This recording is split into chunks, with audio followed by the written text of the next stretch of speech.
Hello, you pistachios and peanuts, and welcome to the Lone Star Open. I am joined by the amazing, incomparable Peter the Falcon sitting to my left.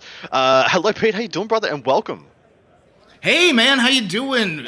I'm great. I'm glad to be here. Half out of my mind due to lack of sleep, but you know what? I'm living a dream that no one else could possibly be able to right now.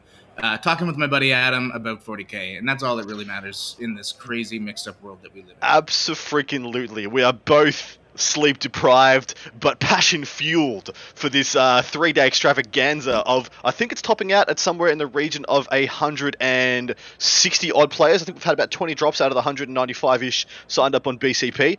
9 games, freaking a bit of a shark tank towards the end. Day 3 is going to be an absolute bloodbath. I think it's going to be a bit of a murder's row by the time we get there, but we have 6 games before we get there, and we've got some pretty interesting ones up for you. Who have we got on table for your viewing pleasure today? Right now we're running Don, the Mastodon Hoosen, who, by the way, people at home, if you say his name too many times, his head will explode. So you have to be careful about this. Running his Death Guard engine list into Greg Harris with his Adeptus Custodes Dread Host. I'm really stoked to see this matchup. My favorite army versus possibly the craziest Chaos player in the world. Yeah, he's definitely an absolute character. And this is some of the stuff we want to do with these early games. We don't always want to put on the top table guys. I think we're going to have our hand forced into streaming later in the event. Not to say that any of these gentlemen are slouches in any sense of the word, especially not Mr. Don Hewson winning the BAO previously. Is that correct? Oh yeah, like he did that one, and he pretends that he's good at this game. He talks a lot about how great his Death Guard lists are, how undefeated he is, except when he actually plays Warhammer. But like Don's great. He's got an amazing mind, and his lists always surprise people. This Absolutely right. He's been running it for like 2 years now. Well, it feels like 2 years, and just absolutely stomping a lot of face. Because he stopped caring about OBSEC. He's just like, I'm just going to kill That's you. right. He just took the shackles off, divested himself of the need to feel like he has to stick stuff on terrain pieces. Let him take like 3 or 4 more demon engines in his list, and he's actually in a position where he can overwhelm a lot of opponents. Interesting list he's up against right now. He's up against it's not a soft Custodes list. He's got some of exactly the right stuff for this matchup. Whether he can wield them appropriately remains to be seen. Now we're going to shift over. I'll give you guys a top-down view. We're going to bit of a call of the game because the game is in progress. Naturally, first day of a major, I have 2 of the gentlemen who are doing our setup in production, the lovely Val Heffelfinger and Richard. Get things done as they can. It's a lot of legwork, especially these 2 gents traveling with unfamiliar technology for some of them. We are into Don's turn 1. Don deploying at the bottom of the board for those unfamiliar with the models, and he has just demon engines, mechanized warfare. Top right, we see the majority of the strength for the Custodes. I expect there to be a couple of units in reserve. But Pete, do you want to run down Don's list for us and give us a little bit of your thoughts and hot takes? Sure. So Don, like I said, is running pretty much an all-engine list. He's got the inexorable Outrider detachment with a Malignant Plague Caster, with Curse of the Leper, Gift of Plagues, and the Plague Skull of Gothilla for the Little Mortal Wound Bomb. He's got 2 Feated Bloat Drones with Flesh Mowers. That's his close combat in this army other than his Demon Prince. He's got 6 Mephitic Blight Haulers for that anti-tank goodness. And then he has a Plague Burst Crawler. He has a second Outrider detachment, also the Inexorable. This one's running 3 Greater Blight Drones and a Demon Prince with Miasma of Pestilence, Rotten Constitution, the Leech Spore Casket, and them Malefic Talons as his Warlord. What do you make of this? How does it want to play? What are its linchpin units? How does it really play the game?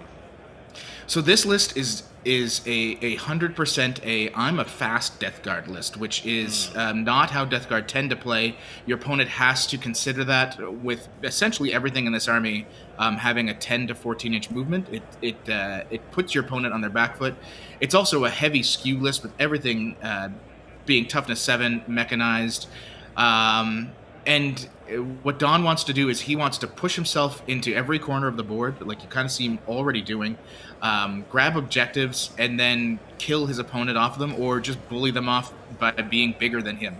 You know, push out those Blight Haulers, those Blight Drones, so that your opponent just can't fit onto the objective without shenaniganry.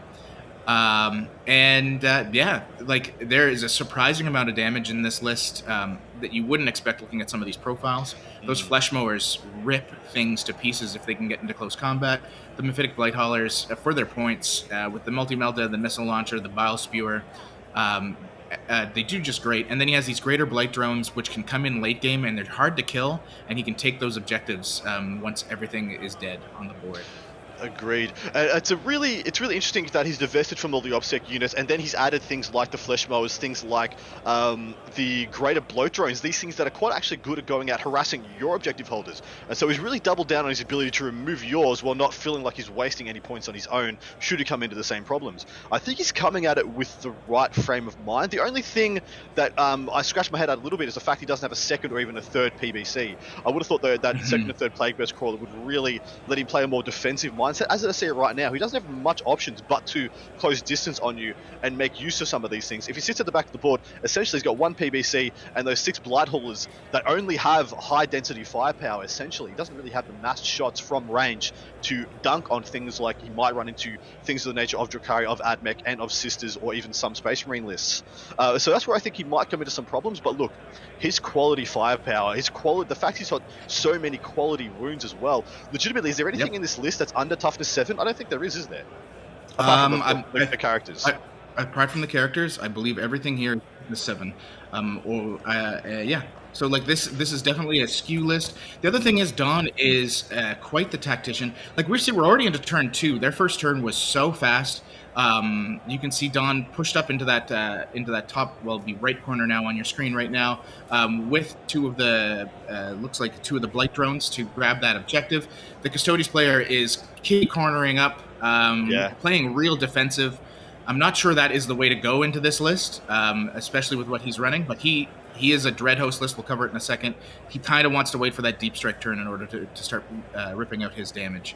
Yeah, exactly right. I'll take us over that Custodes list quickly and give you guys a bit of a perspective of where he's at. Then maybe we can put some thoughts as to why he's deployed in the manner in which he does. This is Mr. Harris. He is playing a Dread Host. He has a single battalion detachment. Starts off with a Shield Captain, bare bones, Sentinel Blaze, Storm Shield. That is it. No more, nothing less. Then there's a Shield Captain, Dawn Eagle, Jet Black. This guy's kind of a half-half, what I call the fridge, half the killing monster. He has the Auric Acrylis, which I believe is the redeploy, or is that the 3+ invulnerable save? I cannot remember. That's the 3+ invulnerable reroll charge. I thought. He has Superior Curation with the 5+, Feel No Pain. Then he has Unstoppable Destroyer for the Consolidate in whichever direction you like. It's also his Warlord in addition. Then he has 1 unit Custodian Guard, just a 3-man, 2 sword and board, 1 spear. Then he has 2 units of 3 Sagittarium with the Misericordias in addition because you need them to punch sometimes. Then in the list, he has 3 Aquilian Custodes, which I assume are in reserve. Then he also has an Aquilis Dreadnought, which I assume is reserved as well. This one is upgraded to Eternally Penitent and gets the best mileage from the Dread Host, of course. Then he has 2 units of Prosecutors, which for those who don't know at home, that is a unit of Sister of Silence. Usually we see those taken as the objective holders for things of this ilk, and it gives a lot of the other units the ability to push up the board or be left in Deep Strike, so much the better. A single Vexillus Praetor with the Magnifica. Is that the -1 to hit banner, or is that the +1 attack banner? That is -1 to hit. That's what I thought. I always get those 2 mixed up. And then to round things out, 2 Telemon Heavy Dreadnoughts, neither upgraded with Eternal Penitent, which we'll talk to in a second because that's a bit of a head scratcher for us. But they both have Storm Cannons, Bolt Launchers, and the Cestus with the Plasma Projector. Now, the notable omission we both saw about this is neither of these have Eternal Penitent. And what does Dreadhost give you, mate? Dreadhouse gives you a pretty cool axe, which you didn't take, but the main thing is a 3d6 -1 die Deep Strike charge, which is very good on that Achilles Dreadnought in particular. Also with the Aquilons, because it's going to give you a decent chance of making the charge. Everybody that's played 40k with a deep striking charging army knows the feeling of leaving their stuff hanging in the wind because they failed that 9-incher. This just gives you like a better than 50% chance without the reroll of getting in, and that's a big deal for this particular list. The way he's focused it, like you said, I'm a little confused about the lack of Eternal Penitent on the Telemons. He maybe this is a CP play where the way he plays this game, he needs to make sure he keeps his CP. But those Telemons, they do so much work in close combat, and I think he's going to miss it in this game in particular, where he really needs those guys up in his opponent's face, punching stuff. Because like we're already seeing, Don is applying massive pressure. He's got those mythic blade haulers in the middle of the board now. The drones that he had been hiding in the corner, he's like, oh, my opponent's not coming to me. I'm sending them out. Like he's definitely he's kitty cornered his Custodes opponent in. He's forcing some interesting deep strike charges when the next turn happens. I'm curious to see like if the Custodes can punch his way out of it. It's going to be hard, I think. Yeah, given how he's positioned. Yeah, look, I don't want to say this is it was a poor series of decisions for the Custody player. I think he needed to spread his influence a little bit more. I do not know if there's anything in the top left-hand corner of the table for him, the top right-hand corner for those watching on screen. Interesting to know if he didn't leave anything there. I would love to know why. I would have thought that'd be a perfect position to put your 3 Custody guard, and even if you wanted to do, I wouldn't have put a Talamon up there, but I would have put 3 Custody guard, and then maybe a unit of prosecutors behind them. So you had to go through the Custody guard to get them, and then you had that ability to take that one away, and not just let Don essentially get a 15 turn 1, which is I think is what he's got. And for those at home following along, you don't know what this mission is. This mission is Overrun, as I'm reading it from the top down. So this is a 6th objective mission and is Dawn of War deployment. Now this is a hold 2 for 5, hold 3 for 15.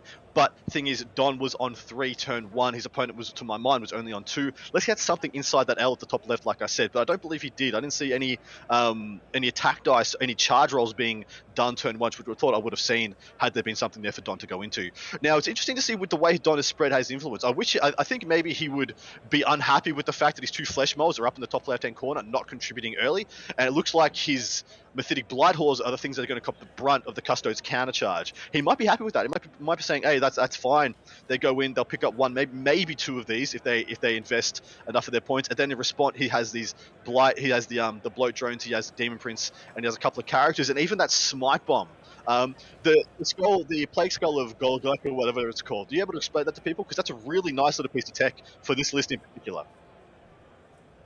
Yes, let me bring it up because I don't want to lie to our friends and family at home. So just give me a second. Meanwhile, why don't you talk to people about what's happening on the table right now? We do have a table boss at the event, Walker. Yeah. Perhaps you can look around, see if he's got some models hiding that we haven't talked about, and let's get to that while I bring the full rule set of the Plague Skull. Yeah. Absolutely right. Yeah, I'd love to know if there's anything in the top left-hand corner. These gentlemen are rolling out their... Sorry, well, Don's rolling out his shooting phase right now. I've yet to see a single model being picked up from this game, which does bode well for the Custode player. Don not making many inroads early. The longer Custode unit survives on the table, the more likely it is to be at the end of the game. And seeing as he went second, more likely it is to have influence to get you that 15, get you that point swing at the back end, which might be what Mr. Harris is betting on. He gave up the board state early, gave up influence early, let Don get really established early, but he needs to get on his horse, needs to get in there, start getting work done. He has the tools to do it, just needs to not hesitate at this point and go straight in. Both those at least one of those Telemons, I want to see making combat next turn, going at those Blight Halls in front of it, and then I want to see him spread his influence and not triple down on a single thing. Just tie stuff up, tap things where he can. If he can, there is a Telemon shaped hole in front of both of those 2 mans, those central, just to the right of center, those 2 Pacific Blight Haulers, and there's a greater Blight Drone. He could get a single Talamon to touch all 3 of those units, and that would be phenomenally good for shutting down what Don could do to him on the return. It would be a decent charge. I think the Talamons move 10 or they move 8. I believe it's 8, yeah, like a regular Contemptor. I believe you're correct. Yes, they do move 8. Yeah, so it's going to be a big charge, which Eternal Penitent, having a royal charge, that would have been fantastic. Is what it is, though. Could very well put the Achilles into that position as well. One thing I will point out, there was a Shield Captain. He positioned up his Warlord Shield Captain to the right, just above the right crate. That has been removed. It did get picked up. I believe it was the Entropy Cannons of the PBC snuck up just to get draw a line onto him, and did pick him up in pretty short order. If it all goes wrong for you, that you don't roll the 3-ups on the entropies. Of course, there's a couple of multi-melters and missile launchers on those Mythic Blight Haulers that would have contributed also.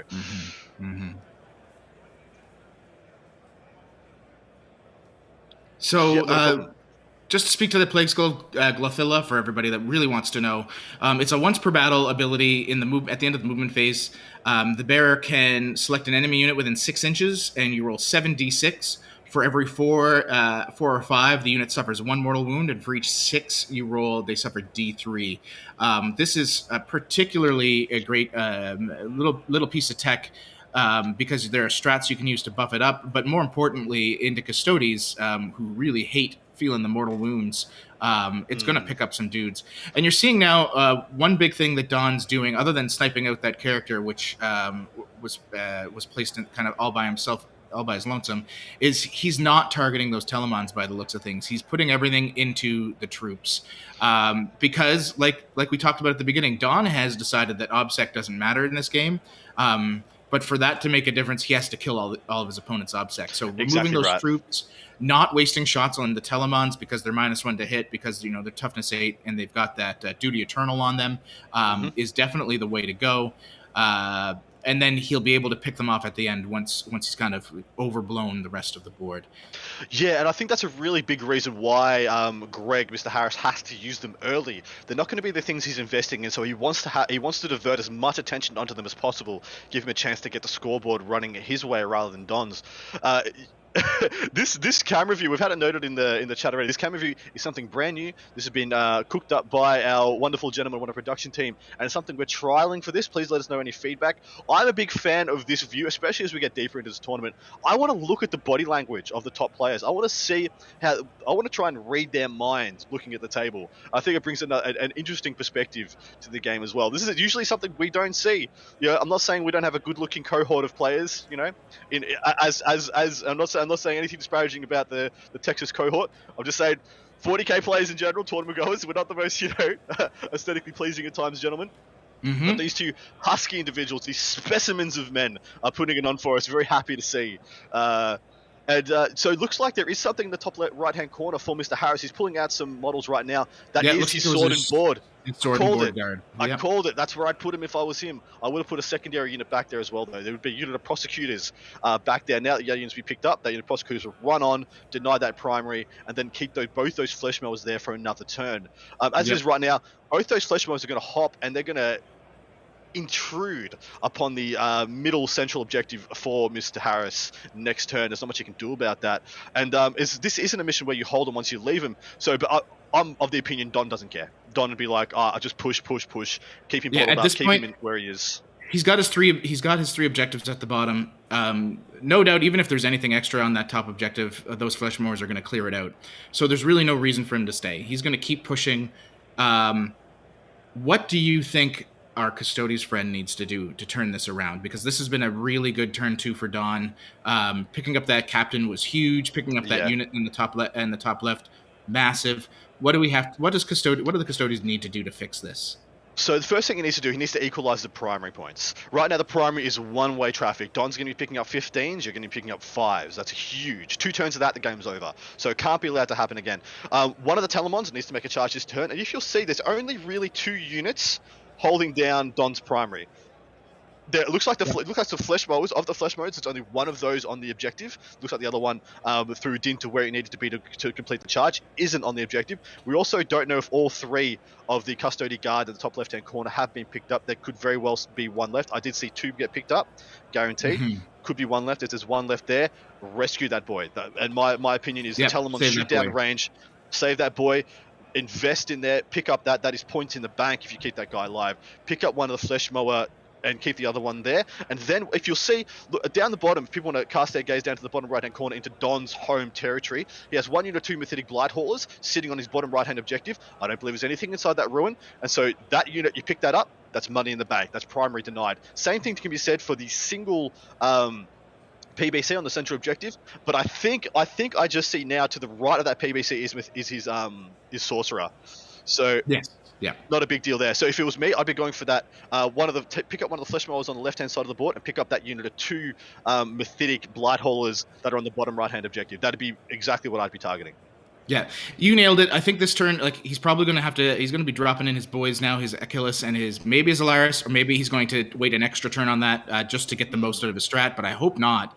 Those Telemons need to kill those flesh mowers, and then they need to charge this most forward Mephitic unit that's in the middle just to get space, right? He needs to clear that out. We're seeing the Achilles come down. Yeah, he's looking at probably a double charge into the Plague Burst Crawler and to the character. That's going to be big. Tap the PBC, kill the Sorcerer, tap the PBC. A Telemon goes into the front, taps the 2 units of Blight Haulers if you can get a big enough charge. Probably with the Consolidate and the Pilot, you get both. And then Don's looking at a game where he has 1 unit of Mephitic to shoot. That's his whole shooting phase. And he needs to start making charges at that point. And those charges with what he has there don't look that great into the Custodian profiles. The only real unit he has to worry about on the counter assault will be those Flesh Molds. That's why I say he needs to pick one of them up this turn. Yep, I agree. I agree wholeheartedly. He's still in a rough spot. I think he needed to be a little bit more aggressive with those Telemons, like I said early. But sometimes when you're playing against a list like Don's, it's hard to say what's going to happen, right? So you need that turn to react, and then that's a turn too late. He's leveraging the confounding skew that he's brought. People are very unfamiliar with his T7 spam and how to handle it. It's not something you get reps against, guys. It's not something you conceive of when you build your list. The only other comparison I have for this list is the Arcing lot, which I believe Mr. Timpe is Timpe bringing the Arcing lot for this event? No, he ran triple Catan for this. There you go. Yeah, the Arcing lot would be the only other comparison in the meta that I'd say was a skew of an ilk of this as right now, which would be very interesting. But dude, I am looking at that Telemon-shaped hole. There's a Telemon-shaped imprint where you can tap those 2 units of Mythetics and one of the Blight Drones, which would be absolutely sick if he sees it. You got it. Now, it looks like he's dropped his Aquilons. That's an interesting position. I'm not sure if that's where I would have gone with them. I do like either putting them on your objective that's now empty or dropping them in the backfield with the Achilles just to apply more pressure on a second area. We're also seeing his Sisters of Silence coming in from reserve, it looks like, the Prosecutors. So this is just a distraction more than anything. What are his secondaries? He took Engage and Retrieve Octaria status, so that's definitely what these Sisters are doing. They're action monkeying for him right now to get him those secondary points he desperately needs. What did Don take for secondaries? Let's see. Don has taken the Warp Ritual, a Stranglehold to the last. To the last. So his to the last will be his 3 units of Blight Haulers, He's 3 while we stand, we fights. Yes. The Stranglehold is a hold more. He's definitely in a great position to keep getting that all game. Warp Ritual, I believe that is why his Demon Prince is sitting central in the middle of the table, Yes, for sure. And against Custodes, it's really hard it's hard to fail it. I mean, Custodes do have the ability, if those Sisters of Silence can get near him, to kind of try to shut it down a little bit better. But I think Greg has realized that's not going to be what happens. And actually, that is probably why he put his Aquilons where he did. My assumption is his hope is he's going to pop a bunch of bolter shots into those Flesh Mowers and then charge the Demon Prince with the Alaris and try to wipe him out. Or the equivalent. Yeah, exactly right. Exactly right. And if you'll see where they're placed, he's going to get a max on engage on all fronts this turn. There's not really much, unless he somehow gets the Aquilins killed. That is not much that his opponent's going to be able to do to stop him there. Exactly. Wouldn't be surprised if there's another unit of Prosecutors in reserve that come on into the bottom right hand corner next turn. And if so, it's a good thing is here. If a Telemon does make a charge, he no longer needs that Achilles to stay in the bottom right hand corner for engage. He can shoot him over to the past the center line should he wish, and do a couple more shenanigans there. I do like what he's done. I think this is the right turn. This is the right plays. The Aquilins, we might have to wait for a bit of future sight to know if that was the right call or not, where they are. It's an I see it because that Demon Prince does need to go. If he's gonna try to deny Don secondary. So, exactly right. They just, and the Aquilins, the Storm Bolter profile is not doing anything for him, or the Heavy Bolter, Storm Bolter isn't going to do a lot. He's going to have to get lucky. This is intriguing. The big thing here is going to be these charges. Who does he put the 3d6 on, and who does he just butt clench and hope for a 9? Right. Well, I think so honestly, I think the Telemon needs to have the reroll. The Telemon needs the 3d6. Well, he didn't deep strike it. Of course, it has to be from deep strike. Yeah, is it the Aquilin? Is it the Achilles? The Achilles I think it's got to be the Aquilin because Achilles already has a reroll. And the Aquilin can take the 3d6, and they can use CP to re-roll it if they fail. So you think picking up the DP is better than and completely denying that secondary, because that would be a dead secondary, is better than getting on that central bottom objective? It wouldn't be purely dead. He'd also have to kill the other character, but it puts him in a bad position. And the other thing he can do by doing that is he can it gives him a second way to tag those Mephitic Blight Haulers or tag the Plague Burst Crawler in the once he consolidates, right? So if the Telemons fail, it gives him a backup. Exactly right. Yeah, dude, but I think this is the turn he needs to have. I think from everything I'm seeing right now, I am real happy with what Greg's doing. I think if this is even a mediocre turn, we're going to have a game on our hands. The only thing that would have changed this dramatically is if he had at least one of his Telemons on the line turn 1. if he did, Don would have had to have respected it. He would not be in the position he is right now. In fact, he'd be like on the other side. He would barely have left his deployment zone. And just that gut check for Don would have really shaken this game up. Yep. Yeah, now, like, Greg's not running Shadow Keepers, which is probably one of the reasons why he wanted to back them off. That Shadow Keepers -1 strength strat is a big deal. It really hurts. It really makes that Telemon nigh unkillable in a lot of situations. And if you do kill it, the amount of resources you generally have to waste is immense, incredible. Yeah. But you know what? Like a Dreadhost Telemon, it still does work. Like it's absolutely, dude. Absolutely. Those big boys. The shooting is no slouch. He has this baby dedicated shield captain that just exists solely to give them rerolls. He's just bare bones with a sword and board. I think he just walks around behind him, giving them those rerolls. And I can't really tell where he is right now, but I wouldn't be surprised if he is in that building in the absolute corner, the far reaches of the building. Didn't he die? Different one. No, he's got two. So the one on the bike is dead. The one with superior. Oh, it was the bike that died. Yeah, oh my that one. Goodness. I thought it was the shield boy. Well, that's terrible. Nah. That guy got pushed up and was sitting behind that the bottom crates as you'll see on the screen right now. Greg, what are you doing, Greg? Because that guy should be hitting Don's backlines this game. Should be keeping him having to have stuff stuck on objectives. I mean, I get it. He's the best objective secured unit in this game, bar none. Yep. So Listen, so I'm going to tell you a story about Don while we roll these dice. Okay. Don Husin does not respect the depth of Custodes. Don has lost like 100 games to the Custodes. If you ask him what he thinks about Custodes, he'd be like, they're not a problem. But like he has lost so many events to Custodes now, like it is weird how that works. So the dude knows how to play into them. He knows what he needs to target. Well, Don was hitting his final form in 8th edition as the Caladius list was charging up. Yeah, that's why he had so many top table games versus him. Yeah, that was a fun couple of months. He didn't like.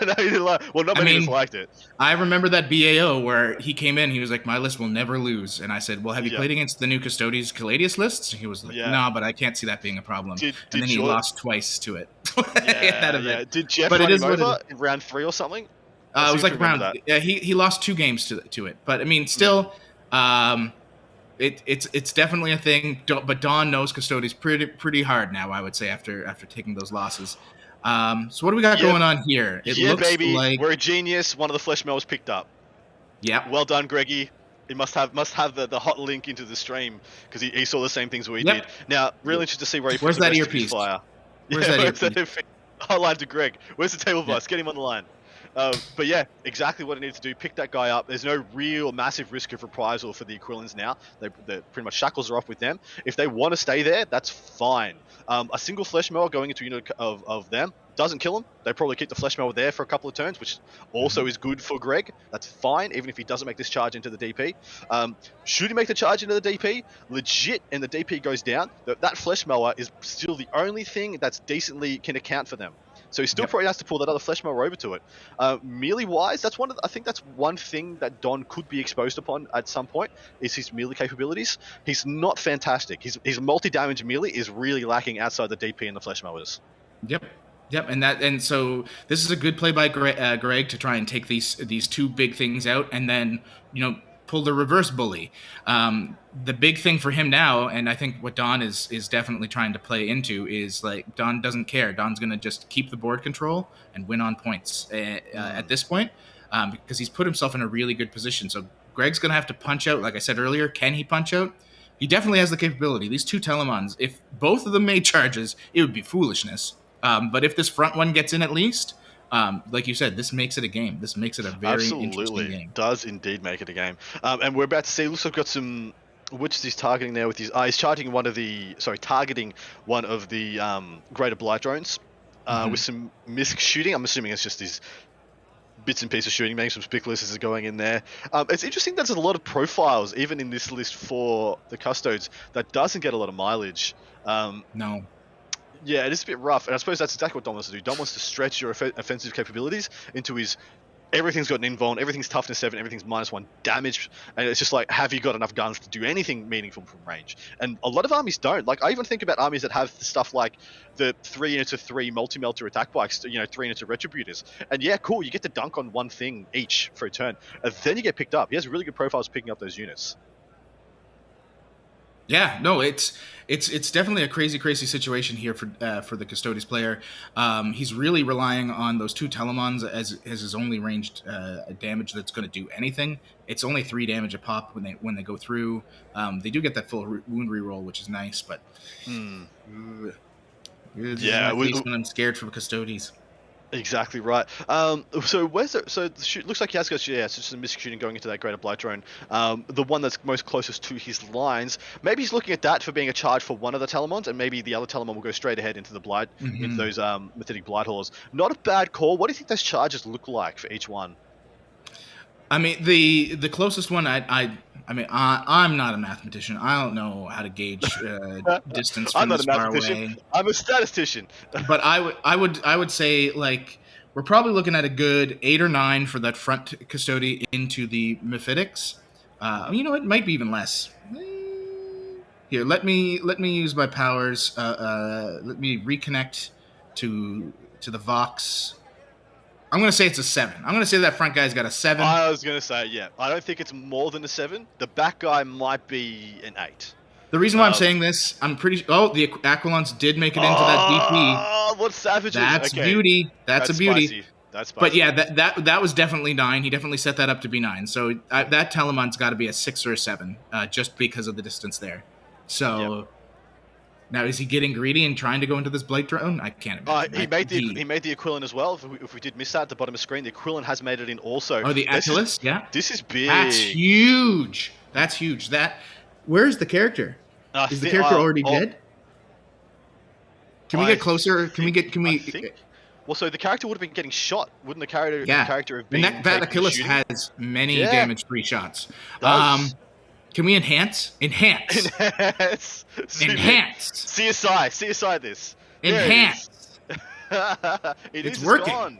The guy's gone. They played moved is spicy. One Telemon has made it in. It looks like the first one failed the charge, and the other one had to go around. And the longer bomb made it. The longer bomb made it. Still so good. That's 3. That's at least 2. That's 2 9s and probably at least an 8 coming up for this man in this turn. Cannot be unhappy with that. 3 out of 4 ain't bad. I think he's looking for another long bomb here. He's like, I got a 12. I don't care anymore. I'm living my best life. I just killed. I'm probably just killed 2 of your casters. Be free. Is he doing it? I think he's looking at something. He's got about 18 dice in his hand. I don't know. That's not how you roll charges. I'm happy. I'm seeing 2 views right now. I'm seeing the view you guys are seeing, the enhanced, this Aquilon rolling up his diggity dice into that PBC. Achilles. But Achilles. What am I calling it? Aquilus? Aquilus. What is wrong with? What was going on here? And Achilles put together. Achilles. That's what Achilles. Brad Pitt. The movie Troy. No, it's what Aquilon Terminators would be if they were cool enough to carry a Dread Spear. Yeah, it's true. You got me there. They should do it like the Stabber Boys for the Savage Orcs, where they hold one over their heads. There's 2 Aquilons holding a Dread Spear over their heads, and they just run into you and deal you like a D strength hit or something, whatever D strength would be right now. But they have made that charge. We've got Telemon making a charge. We've got the Achilles making a charge. I got it right. Leave me alone. How many attacks has Telemon got? Has it got 5 yet? Because it's got a Cestus, or has it got 6 now? No, it's base 4, and it would get +1 if he had double Cestus, right? No, I thought it was +1 for each. I was pretty sure it was +1 for each. And look at this guy. You're the Custody player. And you should know this. Don't do this to me. Disappointment. Don't haze me on my pronunciation, man. If he had Eternal Penitent, he'd have 1 more. Absolutely, for sure. Which makes me sad. We got a freaking game, man. I was really worried he's got when 5 I saw. attacks. Yeah, I was really worried when I saw him backline. I'm like, oh man, if Don didn't push up.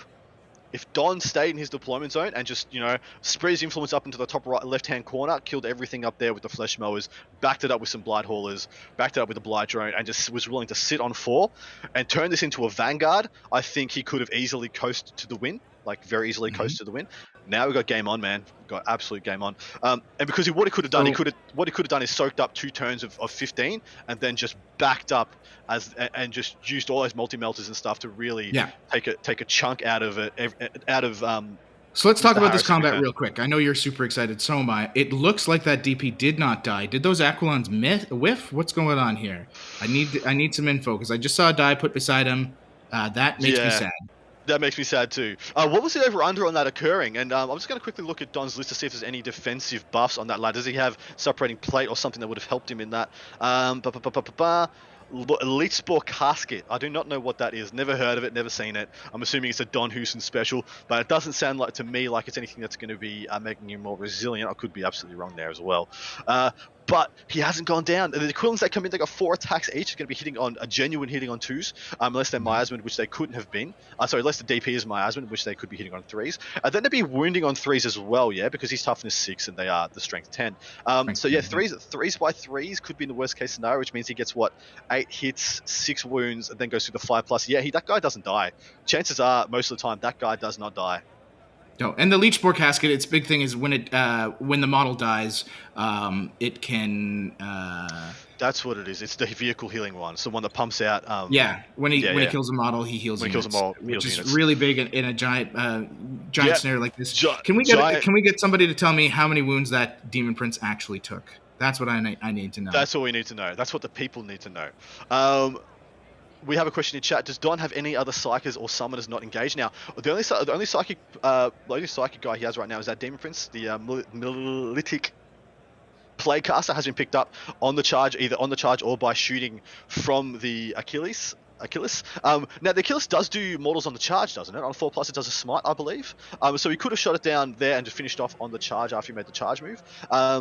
So yeah, very interesting turn of events there. Looks like we have had the Telemon pick up one of the Blight Whores. One of the good things about these Blight Whores, which I'm sure Don will know, is that you pick one of them up, the other one's not in combat anymore. And if you'll see right now, he's positioned them both, even every one of his units, in such a way that if you made a charge into the first one and picked one up, the second one is no longer combat, free to shoot, free to move, free to do what it pleases. And it's going to be interesting to see. I think this was a mistake by Greg, right? Because when he piled in, he should have circled around. So that when he consolidated, he could tag both. And because he ended up stop. And this happens to me all the time. When I get into combat, I get too excited. I'm like, I'm going to kill this guy. My pile-in becomes sloppy. I kill the guy, and then my opponent's like, okay, now you're there. And it feels real bad. Both the plate crawler and the character, or both characters? So, both dreads? Oh, wait, okay. So we just heard from our table boss that both characters left on 1 wound. That means the Plaguecaster is still there. And looks like an Aquilon. Is that 2 Aquilons just got picked up? Two Aquilons looks like they just got picked up from that demon. Wow. That is rough. That is real rough. That is a bad day at the office. Look, it may have been a Hail Mary. Upon reflection, it may have been a Hail Mary, them actually killing that Demon Prince. Does him making the charge stop you from casting that for that Psychic Ritual Secondary? I'm just going to quickly have a look at it. Secondary objectives.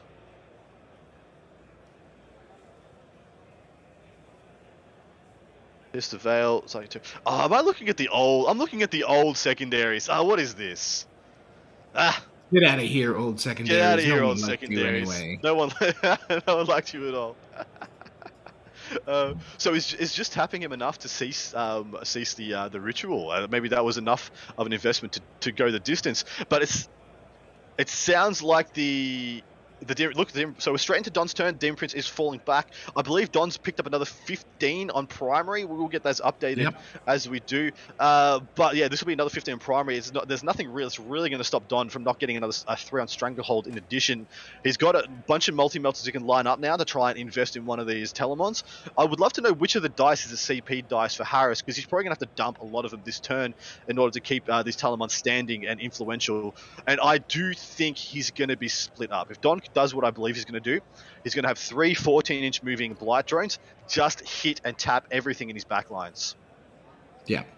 I think this was like the darkest timeline for Greg, to have his hopes brought up so much by those big charges, to have that Demon Prince somehow survive on 1 wound. I don't see that other character. I'm hoping that our table boss meant that the Plague Brooks Crawler was down onto 1 wound, because that makes sense to me. That makes sense to me as well. That Achilles with the 5 attacks that are D3 plus 3 damage. That feels like it's going with a couple pot shots. Yes, it'll probably take that Plague Brooks Crawler down to 1, because I can't imagine him not killing the character like that. Yeah, same. With that beastie, if you put the stuff into it. But yeah, not being able to tie up these Mephitic Blight haulers in that middle board, that's a big bad. And we're seeing now Don do what he probably feels he needs to do just to win this game. He's backing up. He's backing up. He's going to chuck a couple of Blight drones into... Yeah, he's gonna put some Blight drones into that Achilles. Probably just tie it up, keep it there, keep it close, keep it tied down. Keep 2 models on that objective, and then just hold it over his opponent. He just needs another 15. He's got 2 30s, another 15, and then just run away and you win. Like, he doesn't need to go toe to toe with this gentleman any longer than he needs to. These Telemons will punch his teeth in, his absolute teeth in. He's made a wall. Look at the wall he's made, mate. He's made a wall with 3 Mephitic Blight Haulers to make sure no matter what happens, these Telemons don't get any deeper into his lines. And pretty much guarantee he gets a 15. Very, very clever option. I didn't see that one coming. I thought we'd see at least 2 Blight drones go into the Custode backlines and harass those backfield units, and then tap some Sagittarium. Get annoying. Yep. But really, well, this is what I was saying earlier, right? Yep. Don killed the stuff that scared him, that was available, that was going to screw up his objective game, and then he had to survive this turn. Luckily, he did. He didn't lose really any strategic value, and now he's just, unfortunately, probably just going to win by walking around. Like, he doesn't have to do anything else. The Custodes player is losing that jet bike captain is so massive, because that was a lot of his speed. These charges bouncing is kind of like the icing on the cake for Don. So yeah, he can just contract in now. He's going to max his primary. I don't think the Custodes player can do anything about that. And he just has to focus on finishing off his secondary, which is keep his stuff alive. And he's just going to do it. Yeah, agreed. I think that was the turning point right there of this game. The ultimate turning point was those 2 charges bouncing. Well, exactly right. I mean, so he didn't clear the entire unit of Mephitic Blight Haulers. I don't think it was actually that likely that he was going to. No, 5 attacks, but he didn't need to. No, he didn't need to. Nah, you're correct. The big thing was to tie them all up so that Don couldn't move around. And then he... Yeah, exactly. It didn't have essentially 6 multi-melter shots and 3 missile shots that can now possibly take down one of these Telemons, and that's just going to be backed up by the PBC is not shooting, which is nice, and there is a legitimate thing he needs to do. What's he going to do to turn around and take care of the prosecutors in the bottom left hand corner? What I think has done, he's moved back and he's tapped the ruin to try and get some line of sight through that onto them, and so he probably just puts the flamers back there. You're right, they've got -1 flamers, or are they regular flamers? They're -1. Yeah, they'll pick those guys up, no problems. 2 of them probably does most of what you need to do there. And then there's also a smite here, there, and everywhere if you really need to. Although, sorry, he's not smiting because he fell back with that Demon Prince. Yeah. So that's going to be relevant. The 1 Flesh Mower, just a quick call of the game. 1 Flesh Mower in the top left-hand corner is sitting pretty on that objective. That's all he really needs to do there. Next turn, hell, that guy runs away if he needs to and just sits behind on the inside of that ruin. Jumps back onto that objective on turn 5 if he needs to, just to put the pressure on for his opponent to not get a 15. And then, bottom left-hand corner is essentially dead and void to the Custodian plate, unless he makes the Prosecutor survive, make a charge onto that, and then, Don probably spends the CP and kills him on the Overwatch. But there is another unit of Prosecutors also, which I believe are going to come into the bottom right-hand corner and do his second to last Octarius data, which will mean he guarantees an 8-point swing on that, 8 points in the bank, which is quite nice. But I don't see how he's getting the top left-hand corner now, unless he did that turn 1 with that unit of 3 Custodian Guard that were up there. Yeah, I mean, he's sitting on 4 on it right now, at least from what we see. So he's definitely popped it twice. Man, Greg, I love you, man. I love you for playing Custodes, but man, same, man. I feel for you. I feel so bad. I feel so bad that those 2 charges didn't do the things they should have done, in my mind. So, well, it was not capitalizing on the movement he had on the Telemon charge to tap that unit of Mephitic. Yeah. Because then you still, what happens there is you're close enough that your Consolidator gets into the second one, and then you tap and stop the other one from shooting. So right now, and with the PBC being tapped, you could almost guarantee both Telemons make it into the next turn. Yep. And now he's looking at. I mean, they might still survive. It's they like we said, they are tough as nails. Well, if I was Don, I wouldn't shoot him. Like you've I think already, he is though. There's not many other targets. There's not much left. Yeah, I mean, there's a unit of Sagittarium sitting on the other side of that ruin. I'd be picking them up before I'm picking up the Telemons at this point because of the wall he's made from the Telemons getting deep into his lines. He's already pretty much insured through that move. He maxes out that primary. If you max in the primary, stuff the Telemons, they can kill what they want. It's not a big deal. Well, remember, he also wants to make sure he's keeping his points. There's a lot of people at this event, right? So he's going to want to keep that to the last. And those Telemons killing his Mephitic Blight Haulers really hurts that scenario. Yeah, that is true. That is true. And so a lot of people come out, and you can really tell how they think about their list, how they think about the field, by how they conduct themselves and play their first opening couple of rounds. Are they like a Sean Naden making a statement on an event? Hey, I'm going to get 100 points in every single one. No intention of playing a shadow round. I want to be first place going in. Psychological advantage. I want to be the guy everyone has to feel like they're hunting. I feel like it's a bit of a statement game by Don as well, in a similar manner. He's saying he's trying to stamp an influence upon this game. Look, it's a 9-rounder. You don't really need, a 9-rounder with sub 200 players. You don't need to max points every single game to make the top 3.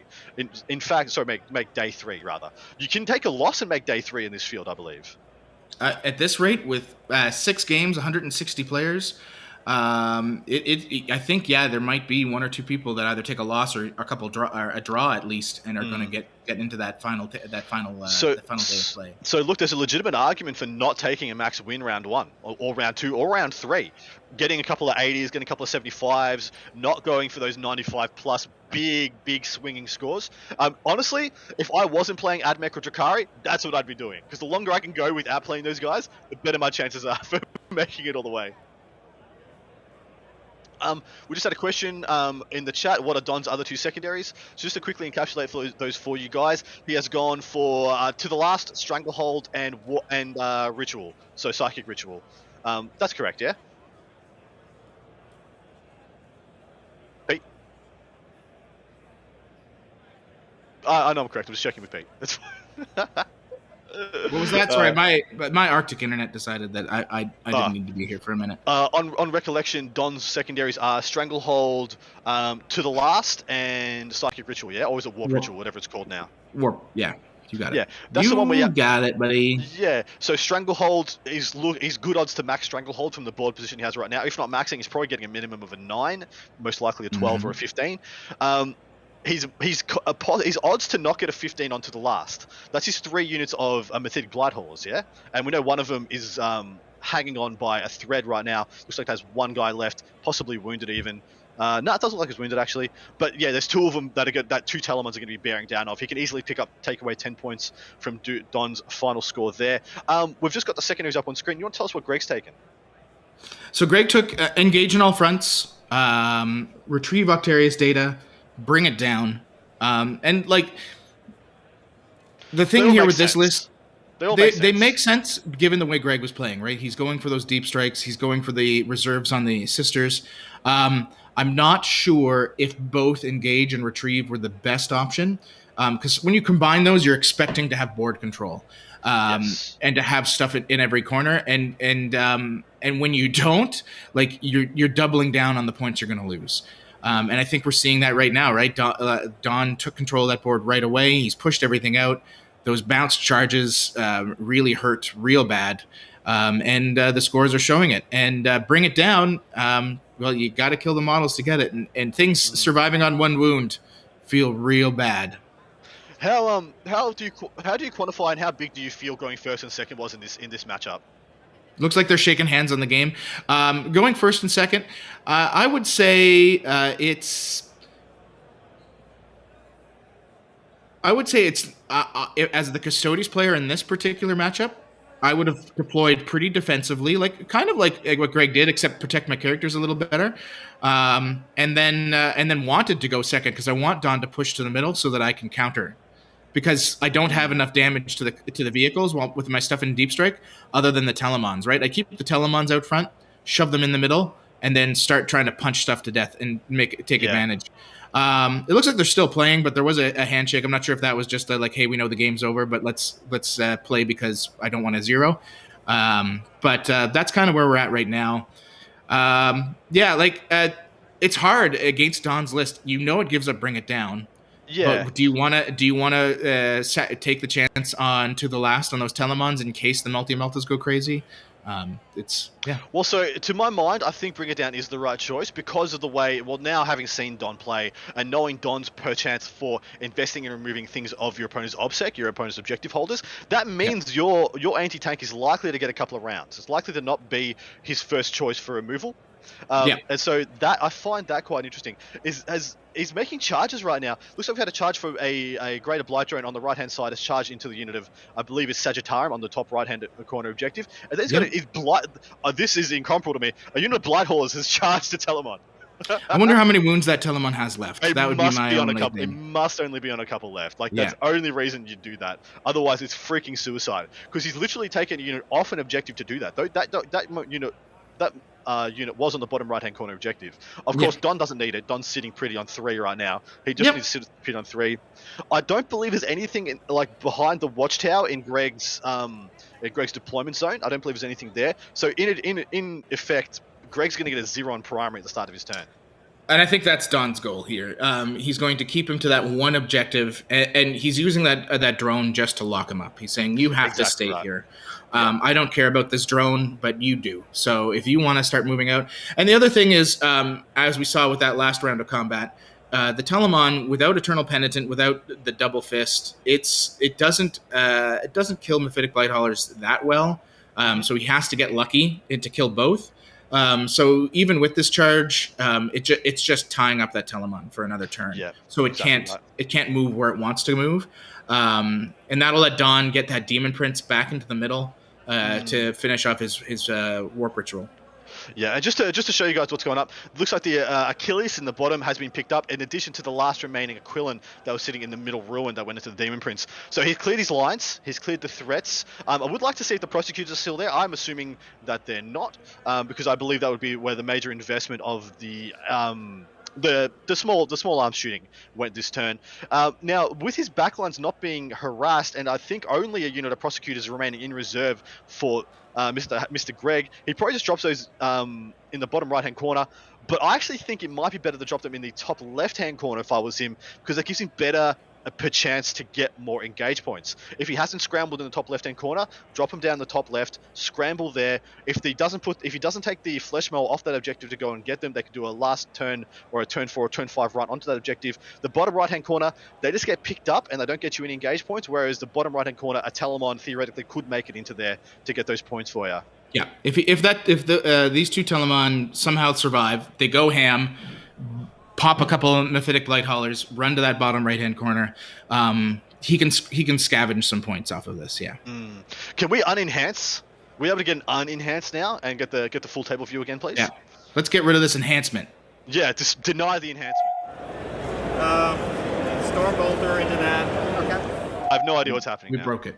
Yeah, we broke it. We broke everything. Yeah, we broke Richard. It's too early to break Richard. There we go. Unenhanced. Yeah, beautiful. Love your work. That is a 0 Prosecutor table corner. Yeah. Deleted. Unless they're sitting perfectly under the underhang of that ruin, which would be quite frustrating. Wonderful. Yeah, please jump onto BCP and check out the lists, guys. All the lists are available for your viewing pleasure. And yeah, there is some pretty interesting stuff here. Please look at some of the top names, because they're not taking what you think you're taking. I thought there was very good odds Mr. John Lennon would be taking Admech, and I thought Mr. Naden would be taking a Drakari primary list with, sprinkling of his Craftword Elder. I was wrong on both counts, and that's the first and second place players in the world right now, and they're not playing predictable stuff. They're playing off-meta stuff. What does that tell you? That tells you that there are, if you at the top of the pile, don't be predictable. Don't let people just hunt you down and put the target on your back. Stay fluid. Really interesting. Pete, my sugar, my baby, my honey.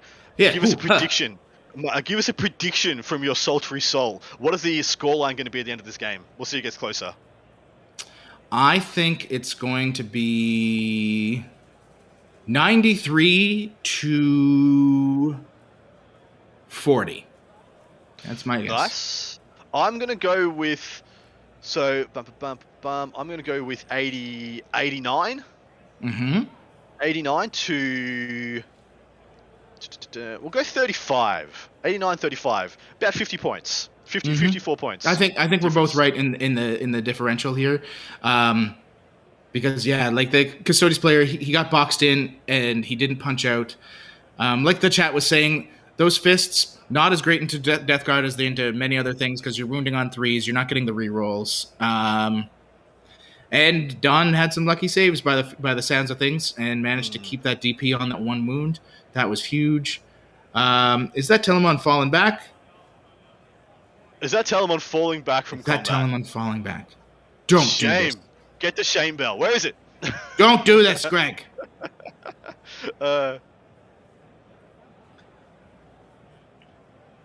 Beautiful. So it sounds like our table boss is going to run away and get some other scores while we kind of take a look at what's going on here.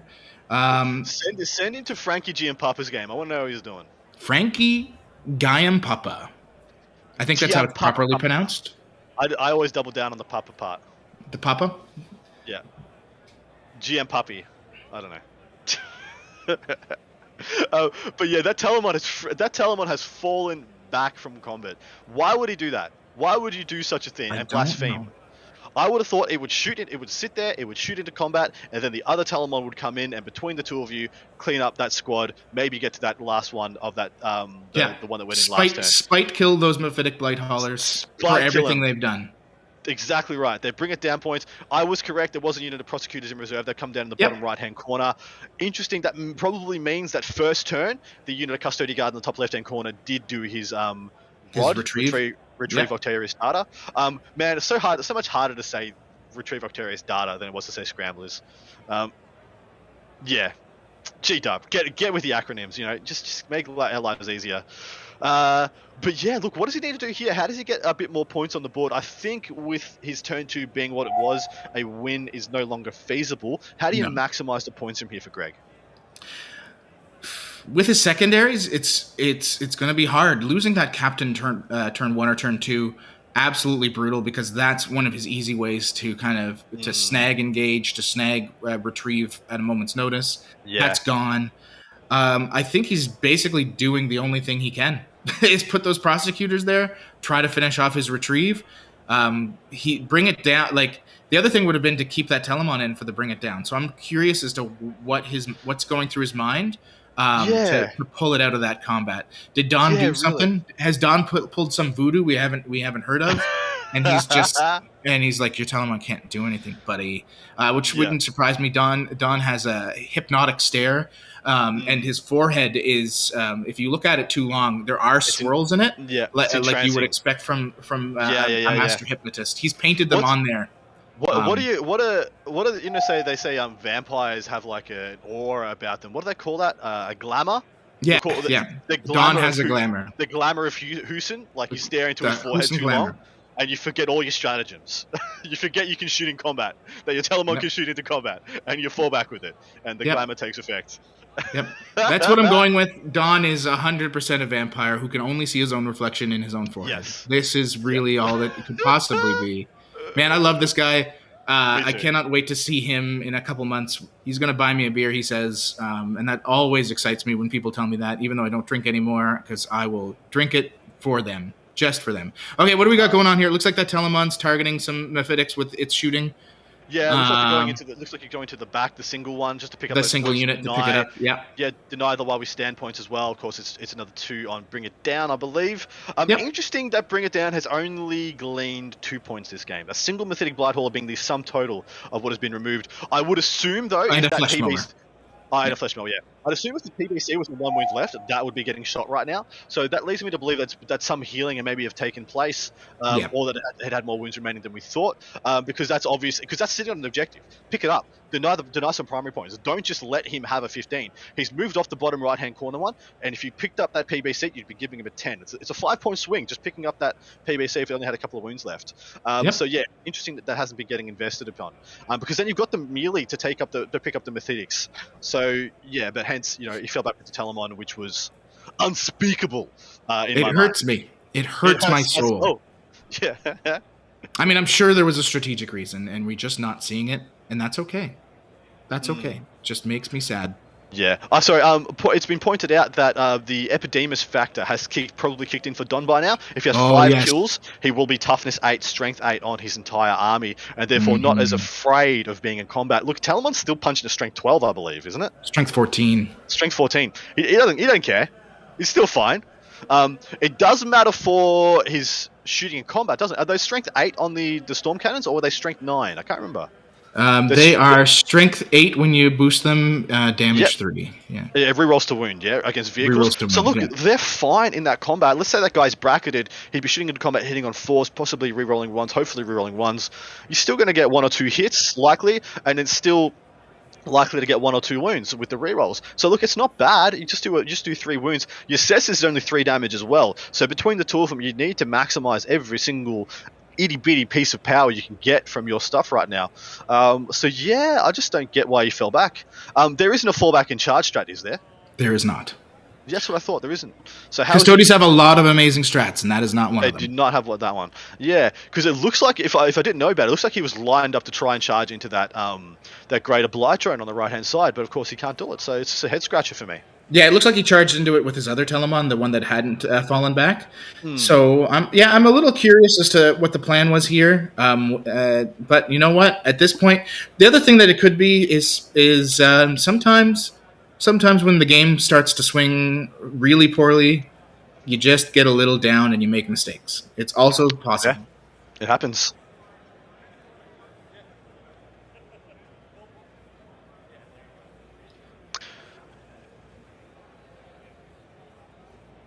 We'll just be told by... So you go, Pete.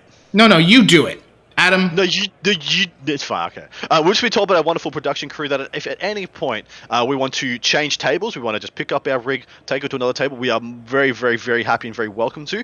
Look, this thing is in the bottom of turn. I would like to see one more complete turn from Greg. I'd like to see what the result is here and what the scoreline is before we move. I think it's pretty comfortable to say we're going to be seeing a win for Don Husin, but I don't want to call it just yet in case something miraculous happens or Mr. Harris has an incredible play in his back pocket we have yet to see. But we are going to get it picked up at some point. We're going to move to Frankie G and Popper's game if that's within our powers.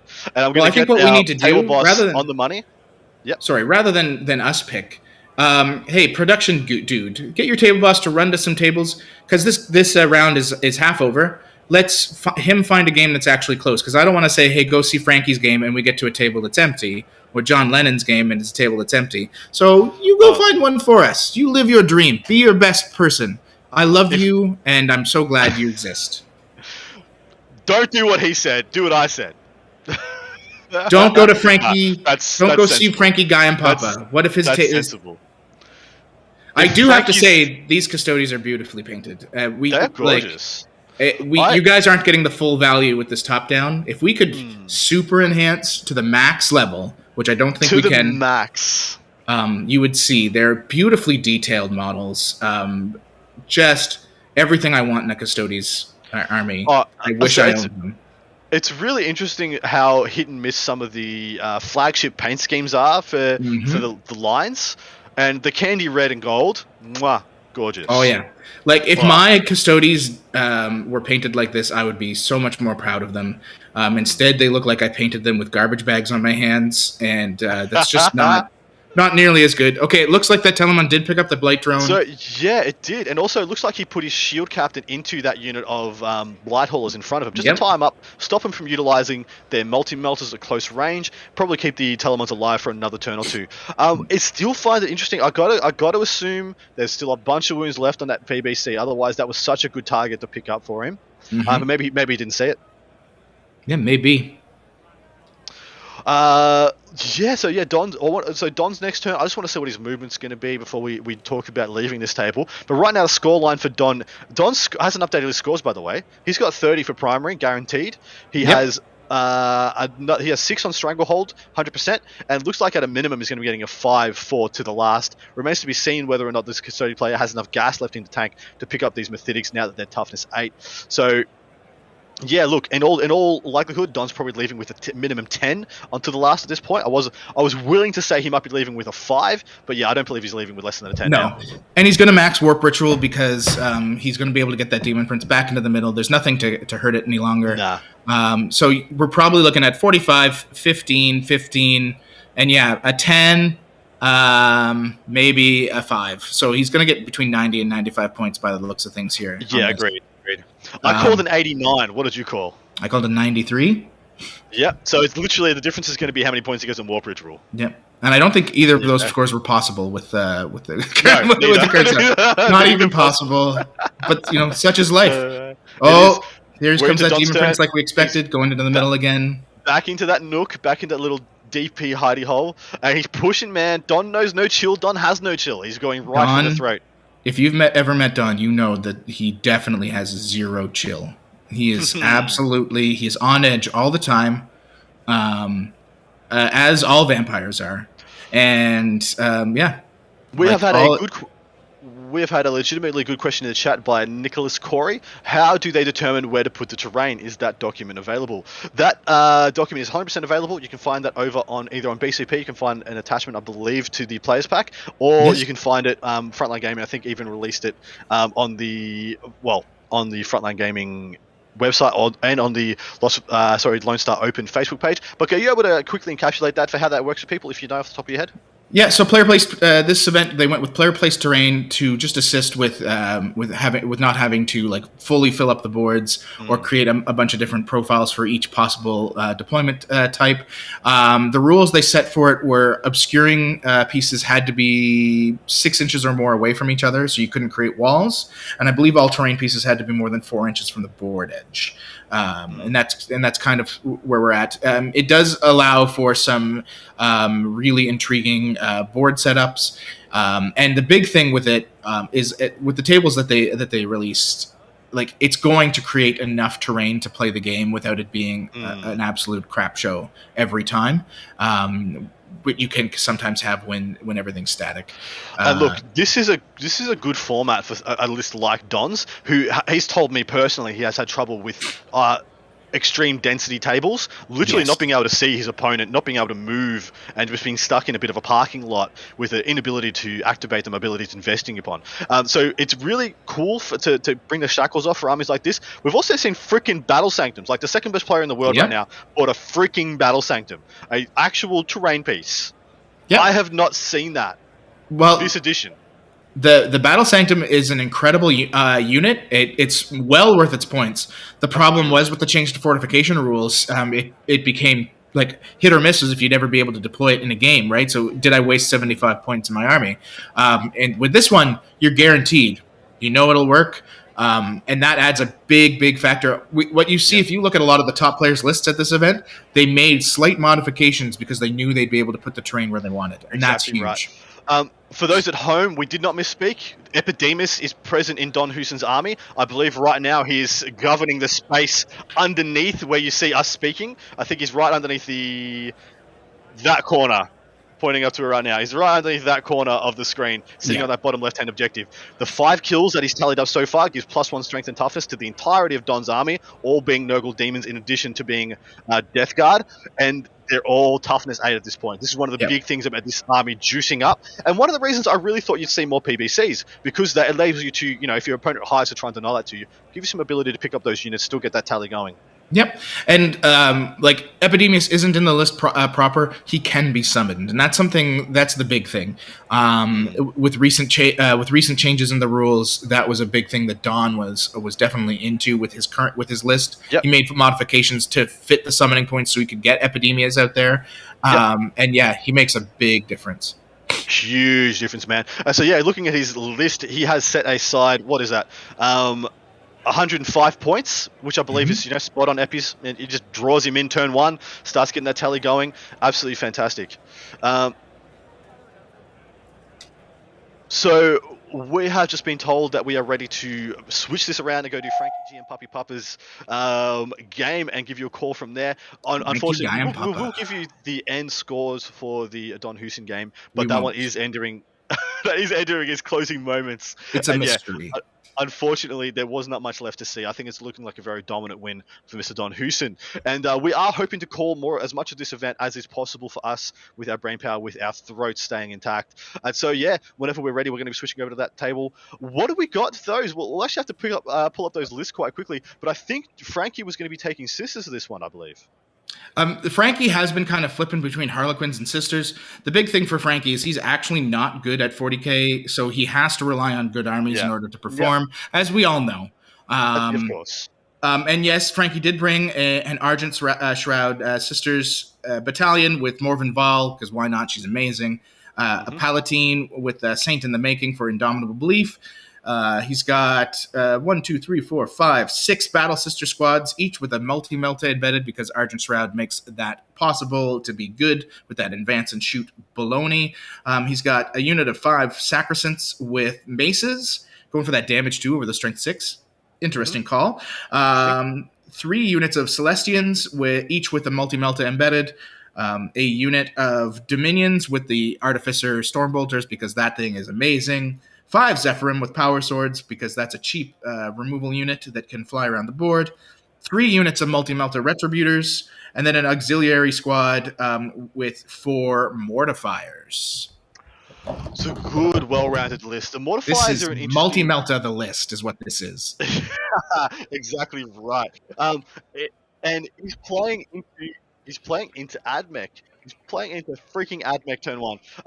This is a Mars Battalion, starts off with. He's got a bunch of extra stuff. He's got an Engine Series as his no Force Orc slot. Then he's got a Daedalosis, a Marshal, and a Manipulus. Then he has 2 units of Cataphron Breaches, all with heavy arc rifles and hydraulic claws. That is 2 5-mans. Then he has as soon as I think that, like, the fact that Frankie has so many multi-melts just goes like tick value for this game. 1 unit of 5 ranges, 1 unit of 20 ranges, 1 unit of 20 Vanguard, another unit of 20 Vanguard. That's a hell of a lot of points in troops choices. Thing is though, none of them are bad options. 3 units of 2 Las Cannon Chickens, Las Cannon Ballistari, and then 2 Onaga Dune Crawlers, and 1 single Bomber for a flyer. Look, it's not what I describe as the best army out there. It's still very well rounded. It's got a lot of different profiles, a lot of different options, a lot of different weapons, and can come at you in a variety of different ways. Yeah. I'm interested in the two Onaga Dune Crawlers with neutron layers and the Lutron lasers. I think that's overkill when you've got 6 Ballistari, at least in my mind. It is. Yeah? You're probably right. I mean, the Dune Crawler does have its own advantages, right, over those Ballistari, but Ballistari are so efficient, and you don't need that many. The meta has really shifted. It was never really a vehicle meta to begin with, and then we had Chukari, which kind of made it a bit of a vehicle meta in the Raiders.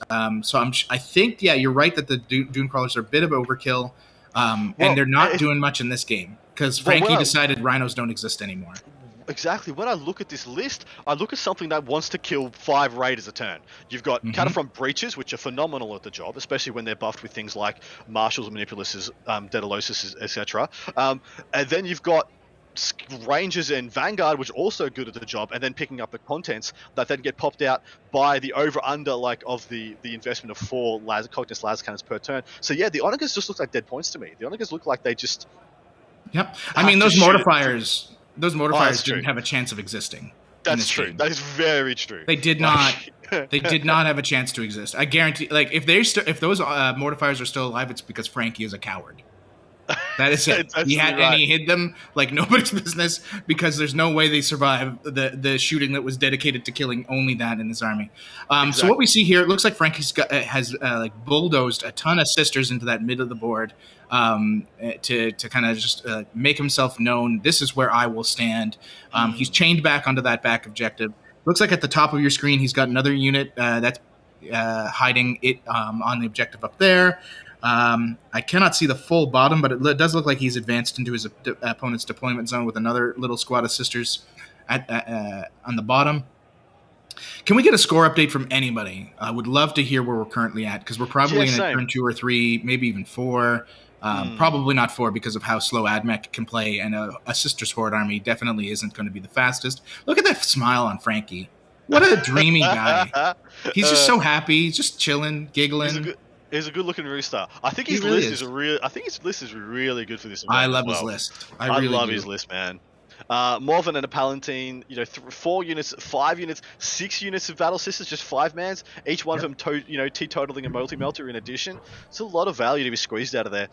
Argent Shroud, that is the way to use Argent Shroud. Listen, until we get that clarification on the Rhino thing, I know in my head, a heart of hearts, how I believe it's supposed to be, but we don't. That's not what we work off. Yeah, this is a good list, man. Well-rounded, a bit of everything. Yeah, it's good. Okay, so Admech currently on top, 26-18. What round are we in, good friend? I believe that would mean this is the middle of round 2. So that probably means the Admech win first. I would assume at this point, yes, which is generally not good. But we see like those Vanguard are kind of locked into their back corner. Which normally not something you get to see out of an Admech going first. Usually they're shoved right in the middle and they're being the biggest best boys. Unless the breachers are hiding, it's hard to tell from this angle. I would assume they're dead because there's just so many melters in this list. Well, they're exactly right. They're just going to catch melters to the freaking face as soon as they can be seen.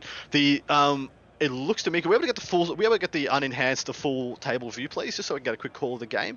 I do love the OG FLG objective symbols, like the Zerka. Yep. I think it's so cool now. It's just got this nice nostalgia about it, even though it's not even that old. It's just got that feel to it. We've got some funny takes in the chat. L. Miller has said, "I can't wait to see which Admech player takes gold here." Look, it's actually good. I'm calling Admech. I believe Admech's going to win. I believe Colin McDade is the gentleman who I've called to win this event. I wouldn't be surprised if I'm wrong, though. There is enough caliber, enough quality here. Not taking Admech, it's very likely that doesn't occur. Yeah, I think the big thing here, and we're now seeing what this Qatari can do, just pulling Sisters models from the middle of the board like they don't exist and never did. The interesting thing about the meta at this event was there weren't very many Admech players. We had seen a big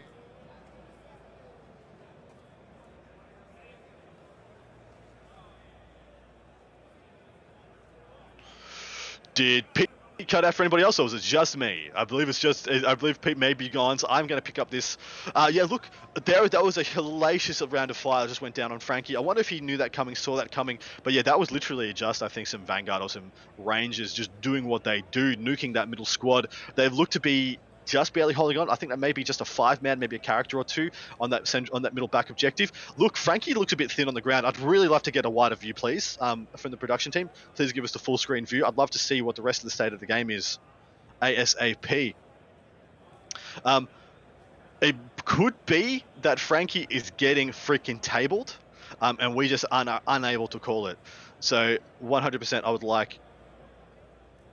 people are calling you for Team Naden. Yeah, chuck up in the chat, and also give us a call. Where are you from in the chat? What time is it for you? What are you doing with your weekend? Are you joining us for the duration? Are you just here popping in, popping out?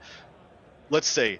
We will get the Falcon back ASAP. But look, I'm back. Listen, I was just telling you. You guys missed the greatest speech I've ever said in my whole life. I don't think you understand. Yeah, it would have. Yeah. Definitely. I was crying during it. I had to take a moment to wipe my tears because it was so passionate about this. But as I was saying, I don't think I like Admech definitely have a chance because Colin is such a great player. But there's not many Admech players here, and John and Sean and Junior and guys like that deciding not to bring them. This may not be an Admech day. I do expect Colin to be in the top 5 at minimum if he doesn't win it. But there's some really good players here that chose to go another route. Is Frankie in trouble here, mate? Like, looking at what he's got, he looks like he's got nothing on the top objective, nothing on his bottom objective, and he's looking pretty skint on his home objective as well. Is he in a getting table position? I hope not, because I would feel real bad. I think those are his models at the bottom that are hiding in that ruin. I think he did shove them up. Yeah, and it looks like he's got models right at the top of screen as well. So he's got some stuff on his flanks, maybe some pinch hitting stuff here or there. But it looks like the main body of his force, at least the central body of his force, has just been picked up. Yep. That ain't good, as they would say. As they would say in my hometown, that ain't good at all. I think we've been abandoned by the production team because I've called for 3 times. I've called for the wider shot, the full table shot, and I've been freaking denied. What is this? like, we don't ask for much here. My rider right. basically just had Skittles in it, and no one sent them to me. So this is a little ridiculous that we're dealing with this shenanigan, just like Frankie is dealing with all the shots that he's taking right to the face with from these Scutari Vanguard and Rangers. I bet he feels the same as we do right now with our production team just leaving us high and dry. Field abandoned. Yeah, exactly right. Some call outs in the chat. We have Jane Cobb on Twitter, on Twitch, saying he's checking in, mostly just listening at work, making an American blonde ale. He's brewing, Ooh. Mr. Cobb, on the brew train. Good for him. Blonde ale, delicious. Matt Dane, I can't wait to see the results of Michael Timpey's Mortal Spam at Necron Army, Triple Plasmancer, Psychomancer, Double Transcendent Catan. The Mortal Spam dream might not be just memes. Heavenator, hey, they may not be able to hear you, Adam. Try talking faster. I will take that on board. I mean louder. I will also take that on board. I don't know if either of those or both of those are humorous. I don't know if you can talk. I don't know if you could talk faster. I can. I can at times, in bursts. I can talk in bursts. I need to be a little bit more scripted though. I can't quite do it, ad hoc like this. But I'll give it a go. But quick, give us a synopsis of this game. Where does it sit right now, and what do you think you're seeing right now without a wider view, without seeing what's left for Frankie? I got to say, Frankie's going down. Looking at just this picture, it definitely doesn't look good. That was a lot of sisters that were picked up just now by what I have to assume are the Rangers and the Vanguard, because the rest of the army just doesn't have the output to do it. I really need to see the bigger picture, because I need to see what's in those at the top of the screen and in that bottom left-hand corner, because that will kind of really open it up. I assume the Zephyrim are either in deep strike or hiding in that bottom ruin. But yeah, like that when we saw probably a good 20 sisters picked up there just a minute ago, that definitely could not have felt good for Frankie. Yeah, I just really need our production team to get back. Oh, it looks like he's picking up another squad of, I think those were the Sacrosants up at the top of the board. That just got lifted, so that ain't good either. Oof, Frankie. My poor boy. Yeah, oof. It's so a couple more call outs in the chat. Mitch Cobb has said if Mitch and Colin hit me up, he'll donate a keg to Charity Hammer. Amazing. I will tell you, Mitch has been brewing all sorts of shenanigans in prep for Charity Hammer, but I'm sure he'll do it. I'm sure he'll do it for anything. I'm hearing a lot of screaming and swearing in the background right now. I think Val just realized that computers don't work the way he thought they did. Yikes. Okay. Yeah, it seems like a... Now he's laughing? He's lost his mind. He snapped, finally. Anyway. It was bound to happen eventually. You know, that smile that Frankie had's gone. He's now kind of scrolling through his DMs. He's like, I don't know what to do with my life. Is there an Uber nearby? Some more call outs in the chat. Void Wraith Prime, also watching while working. You're doing a great job, guys. Thank you very much, my man. Northern Painter, listening to you awesome jets while I get some of my lab work done. Hopefully not mixing with too many dangerous chemicals there, but if you are, go for it. Live your best life. Faux pas Fox. No worm butts or Angela Lansbury on your Rider Falcon. No, they told me in advance I wasn't allowed to talk about Silkworm Butts or Angela Lansbury, so I've already broken it just because of you. Yeah. I want you to know that this is your fault. Shattered. Taboo topics in 40K these days. So it looks like Frankie has pushed those models at the bottom onto that bottom left-hand objective. Someday our production crew will come back so that we can get a better camera angle to see what else is happening. I do imagine Frankie's still got about 15 or 20 sisters in that middle ruin. It looks like Morven Val's coming out to play. Oh, yeah, he's coming, man. He's coming. Measuring it out. She's gonna go step on some boys. Oh, dude, and one of the biggest reasons I want to get a wider shot, especially anytime I'm looking at a sisters game, I want to know what he's packing for Miracle Dice. Is that just a charge that's going to happen for Morven Val? Is she just going in, going to smash that unit to bits? Richard, beautiful, we got the widest shot. Thank freaking tastic. Can we get unenhanced? Unenhanced, I want to see the whole table. Yep. I need to see everything. Oh, it looks like they need to move the camera. The camera is set in such a way we can only see what we see. All right, we will get that fixed up ASAP. Looks like Frankie does have quite a bit left at the back of his board, which is nice. And looks like he has some models in his opponent's lines. The bottom right-hand corner, I think that is the unit of Zephyrum. Yeah, it looks like I had mentioned that they had been up against the wall. It looks like he's shoved them in. There's a handful of Scutari on that objective. They won't exist anymore, for sure. And then he'll probably smash into that. I'm assuming that's the Onager that's down there, the big base. Yeah, the big base for sure. So that'll be good. I don't see any Ballistari, so unless they're hiding, it may be that Frankie's first turn, the Meltas did the work that they needed to do. We really need to pull this camera just a little bit down further to make sure we get the full view of that back deployment. Yeah, absolutely right. This looks like, the more we look at it, the more this looks like it has just been an absolute massive bloodbath. And this is why we needed to see the whole freaking board, because from what we're seeing right now, looked like Frankie was getting pantsed and the AdMech were looking strong. Right now, we're seeing AdMech line that's being harassed, it's being invested upon, it's being tacked. Who knows what else could happen? In the top left-hand corner there for Frankie, what are you seeing on that objective? That's a good question. It's definitely a sisters model of some kind. Oh, wow. Man, insightful. Let's take a quick look. I wonder. I wish we could get a good enhance on that. If this is as much of the board as we're going to get, it does look like I'm not seeing any. I don't see a Dune Crawler. It looks like he's down to 1. I don't see Ballistari. They're gone.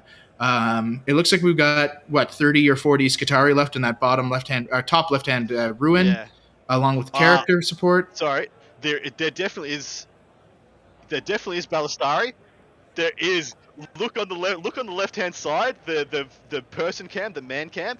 Bottom right-hand corner, there's a couple of Ballistari on the back border. So there's a minimum of 2 left on this game. 2 left, okay. Minimum of 2. Fantastic. So yeah, we're missing like 7 or 8 inches of the left-hand side of the board. Unfortunately, that is the bottom of the AdMech side. Is what it is, guys. These guys have just lovingly towed the rig from one table, chucked it on top of another one. So we get what we get. This isn't the polished product we're getting just yet. Are we able to get our table boss to tell us what the AdMech player has that we're not able to see? That'd be fan-freaking-tastic. In addition, if we get a recount on the scores at their soonest convenience, that would be damn bloody brilliant as well. So let's just go over some of the results we've had from other games while we kind of watch dice being rolled and see what gets picked up. Because some games have already finished. We see John Camacho. He smashed it, didn't he? Former president of the United States. He won 99. He scored a big old 99 against Viet Win's Knights with his Custodes army. Yep. With Gaunt's Ghosts in it. He's running Gaunt's Ghost. Yep. I'm going to throw my phone. I'm so excited. Camacho, you need to win this event. I hope you know that. And I hope those are beautifully painted. If they're ugly, then you're dead to me. Mr. Viet was the raging flag-waving hopeful of the Imperial Knights, having just gone 4-2 at the was it the Show Me Showdown? Yes, yeah, he went 4-2 at the Show Me Showdown. He's been putting up a lot of mixed Imperial results lists. He's also has probably the most beautifully painted Imperial Knights army I've ever seen. So okay, we've got the full table. We got the full table, guys. We set them the task, and they have provided. This turn, those 2 Ballistari, which we just said were there, are no longer there. They're just no longer there. This turn. They literally this turn deleted. So it looks like he's got all his Scutari still left in the bottom left-hand corner, probably about 40 of them. He's got the 2 Onager Dune Crawlers still left, although it looks like they've taken a couple wounds. Given the amount of multi-meltas in this list, I assume they will take more. Morven Vol sitting in the middle.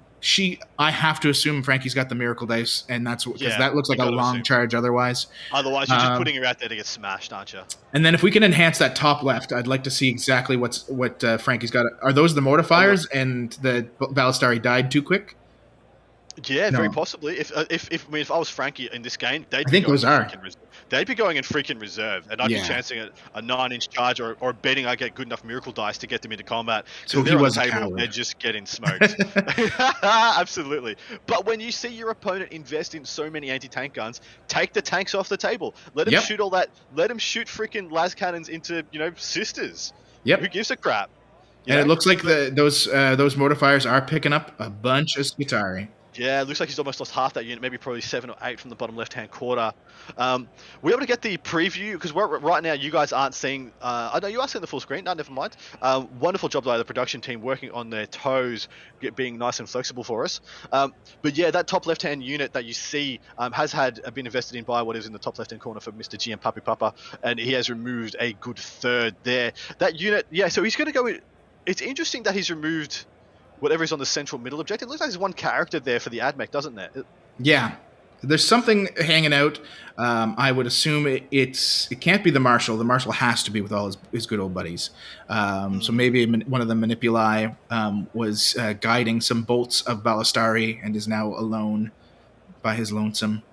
Someone's just pointed out you cannot use Miracle Dice on Mortifiers. Yeah, I completely forgot that. Yes. Yeah, no, he's definitely going to be using them on this Morven Vile business. If you had said that you were going to use them on Mortifiers and I didn't hear you, Adam, I'm so sorry. Because I would have told you were wrong and an idiot right away. Yeah, that's fair. That's that's literally why you're here, mate. Yeah, I'm only here to berate you. You're the check. Yes. The check on my unruliness. Yeah. Obviously. About some other scores we've had in, Oliver Smith, who's been doing extremely well with White Scars when he comes out to play, won his first game with good old 98 to looks like 40 something to this Necron list. Joseph Rexer with Dark Angels pulling off a win. Andrew Stallworth with Sisters. Ben Jurek with his Evil Sons coming out big in his first game. This is going to be an intriguing set of second round games. Yeah. I'm really hopeful we can get Ben on stream next round because his army is gorgeous and he's a beautiful orc player and we don't see enough orcs. Exactly right. Let's hope we see many more. Let's put a nice prediction in for those who want to follow Pete and what he does. Right now, orcs are like what % of the meta, and what do you think they're going to be in a month's time or 2 months' time? I think orcs have dropped down to about 3% of the meta, which is one of the lowest they've ever been, basically since Index. Yep. Their win rate's about a 44%. They're really being carried by Rich Kilton, and that's it. Exactly right. Exactly right.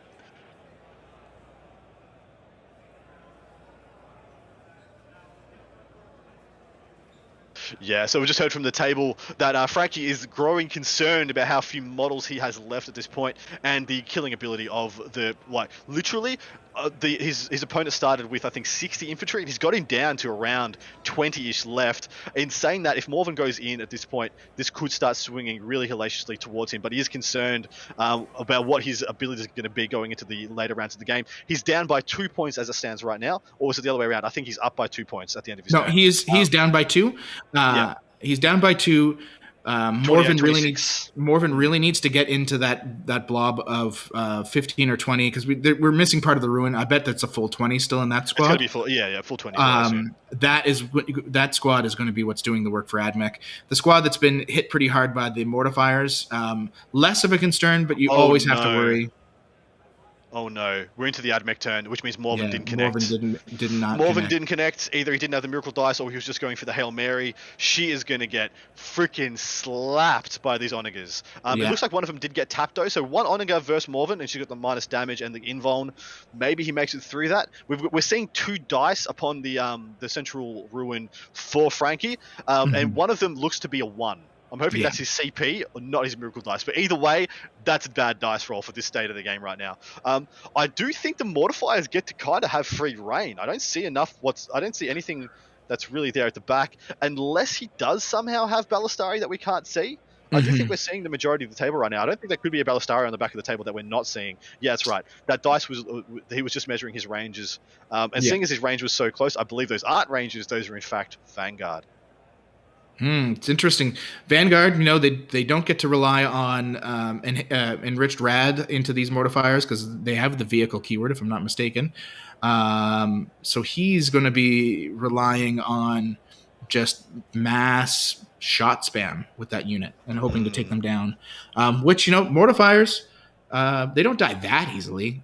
He might pick up one or two, but he also does need to deal with them because that they are going to be an issue for that squad if they get to start pushing forward, right? So this is this turn 3, top of turn 3 for the like AdMech? Is what it sounds like, especially from the scores 28-26. Definitely sounds like they've only had one round of. So they probably have 2 rounds of primary. This could be turn 3 even.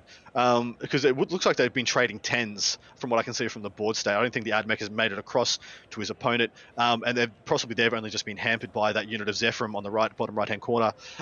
It's interesting what he's going to use to kill those Zephyr. It looks like there's still at least 3 bodies left there. There could be even one hiding in the overhang. He doesn't really have good 2-up save killing stuff over there. He's only got a couple of stubbers in all reality, and whatever that character that is in the bottom of his toting. But in combat, I wouldn't be putting any AdMech character, bar Belisarius Call, into a unit of Zephyr at the moment. Admittedly, these aren't bloody Rose, so they do have less punching power, but still enough. Absolutely enough.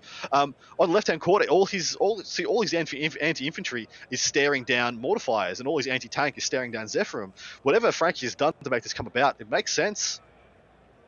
Yeah, no, he's definitely putting in the work. We're seeing some really interesting stuff. Frankie being worried, looking at the way this table the table state is, it's really going to come down to what do these 2 Scutari squads do? How much damage do they put out, and does Morvenval survive? I think we have just seen. So his Miracle Dice is the one. He has just used a CP reroll, I believe, on a save from Morvenval. So he picked up one of the blue dice he had on top, and he used that as a CP reroll. And then it looks like he's used his Miracle Dice, possibly on a stratagem in addition, to make sure that he. Also, one thing you can do with a Miracle Dice, you can up a dice roll, yeah? You can turn like a 3 into a 4. Maybe that's what he did. To auto pass one of those rolls. Looks like Morvenval is going to survive. Looks like she's taken a minimum of 3 wounds. Yes, looks like she's down to 4.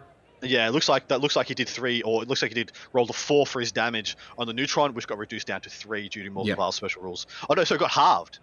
Yes, halved. So she took 3. He got a 6, baby. He rolled a 6 deeps. He got chucked down to 3. Nice. Okay, I have to step away for just a second, Adam. I'll be right back.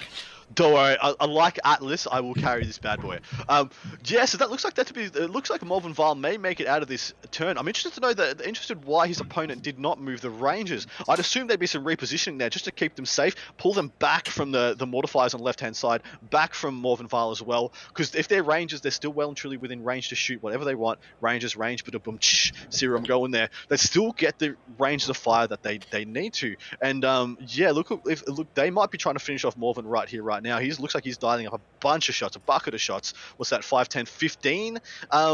If they're 15 shots, there could only be 15 guys left there, which could make sense if they did take some shot early in the game. Where they go will really be telling. If they go into Morven, do they go into the Mortifiers? Do they go into that unit of Battle Scissors? That looks to be the last legitimate thing that can threaten this. Unless, and this is a spicy sauce, unless that unit is not Battle Scissors, that is somehow Sacrosanct, and they're giving the Bodyguard rule to Morvenval, which, now that I say it, doesn't make sense because the Neutron Laser shot her. So couldn't possibly be. Yeah, I'm back. Let's see what's going on here. So we're seeing lots of saves being made by Frankie.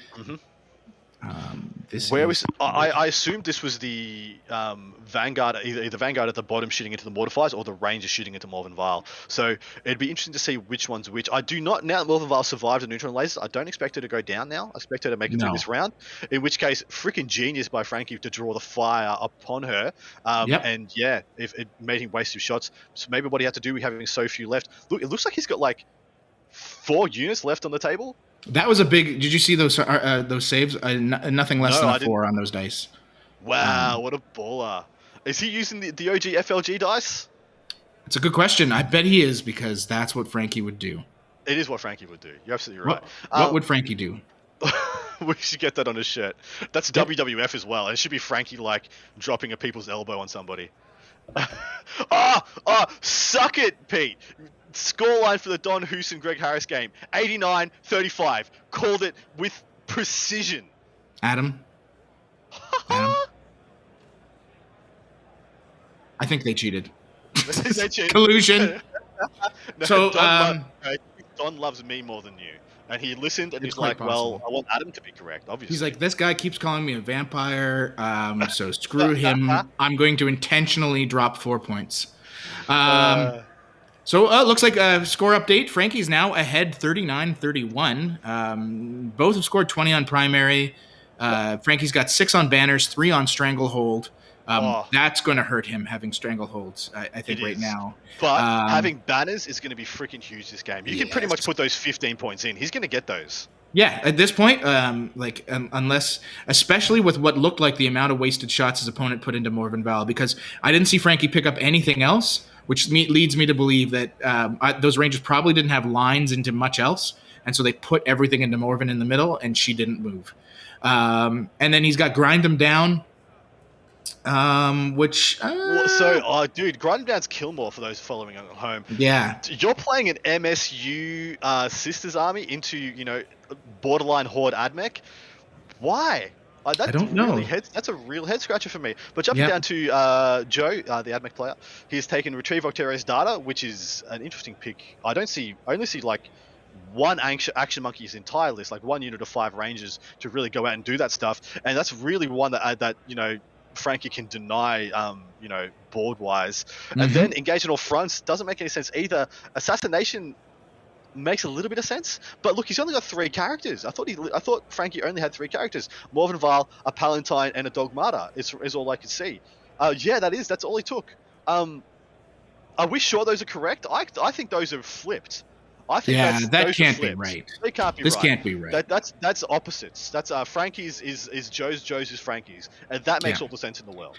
And also, there's no battle ready on the one listed for Joe, and I'm assuming, because of how FLG works, it would have to be battle ready. Now, maybe there was a model caught, because I've seen that happen in the past, and it's gotten dropped down, but I'd like to get that confirmed as well. But yeah, it does look like we've got them reversed, because I can't see any place. I can't conceive an MSU Sisters player playing a freaking brigade into Horde Admech, taking Killmore. Yeah, and not taking Engage and Octarius, where the Horde Admech is going to run around 20-man blobs and use Octarius and do Octarius Data. No way, no how. Yeah, that's flipped for sure. So good. It's fine though. It's cool that we came to that conclusion. If we are incorrect, it'll be even funnier. Maybe they just swapped paper. Afterwards, they're like, you know what? I don't want to do this, and they just gave each other's sheets. And here we go. Winning doesn't. Winning doesn't matter. Let's flip the script. I still can't believe I called exact. I called the Don Houston game exact on score wise. I'm very proud of that. I might tell everybody about that for the next 3 days. Might be my only. I'm sure you're going to tell it to your children.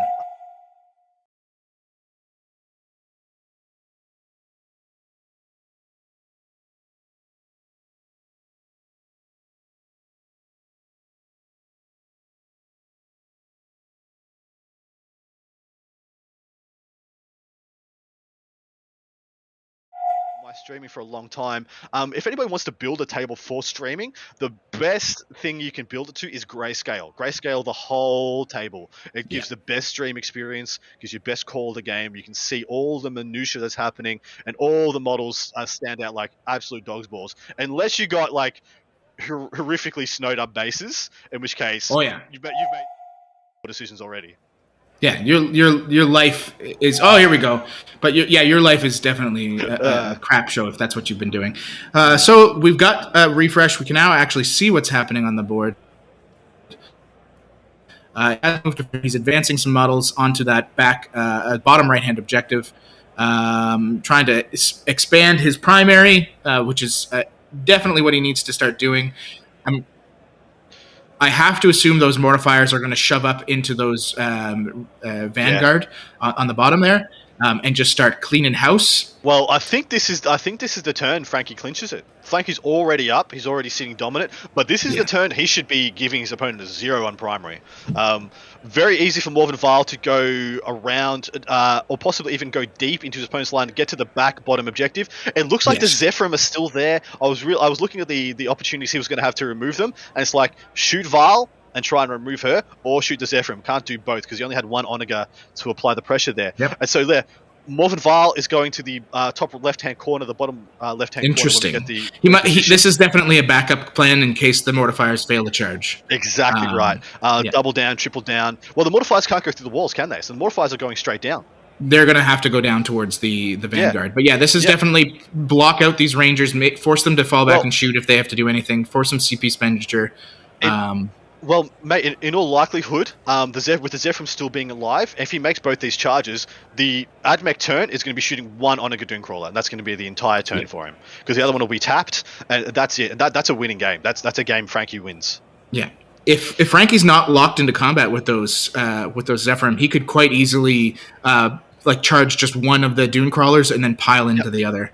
Yeah, and also a thing to consider here, if we are correct, Frankie's playing into a guy who's taking banners, and so dropping those banners ASAP is a huge deal, which I thought was one of the reasons he might go straight into his backboard, might go deep, get more Vile onto the left-hand middle objective. But this does make more sense. Take care of the board presence now while you've got preeminency, and you will continue to have it throughout the rest of the game. And Frankie has gone second, getting rid of these Rangers, getting rid of these Vanguard now, which it looks like the Mortifiers are opening up on that Vanguard at the top of the screen. Yep. There's freaking 3 left. So they're neutered, they're out of the game. They've still got some capacities to be annoying, but their damage dealing is gone. Essentially, that means the Mortifiers, as long as Morton Vile makes this charge and somehow doesn't die, the Mortifiers are going to make it out of this game. They're going to make it unmolested. Oh, yeah. Like I said, Frankie played like a coward. He didn't start them on the board. He waited for everything that was going to kill them to either be dead or locked in the wrong side of the board.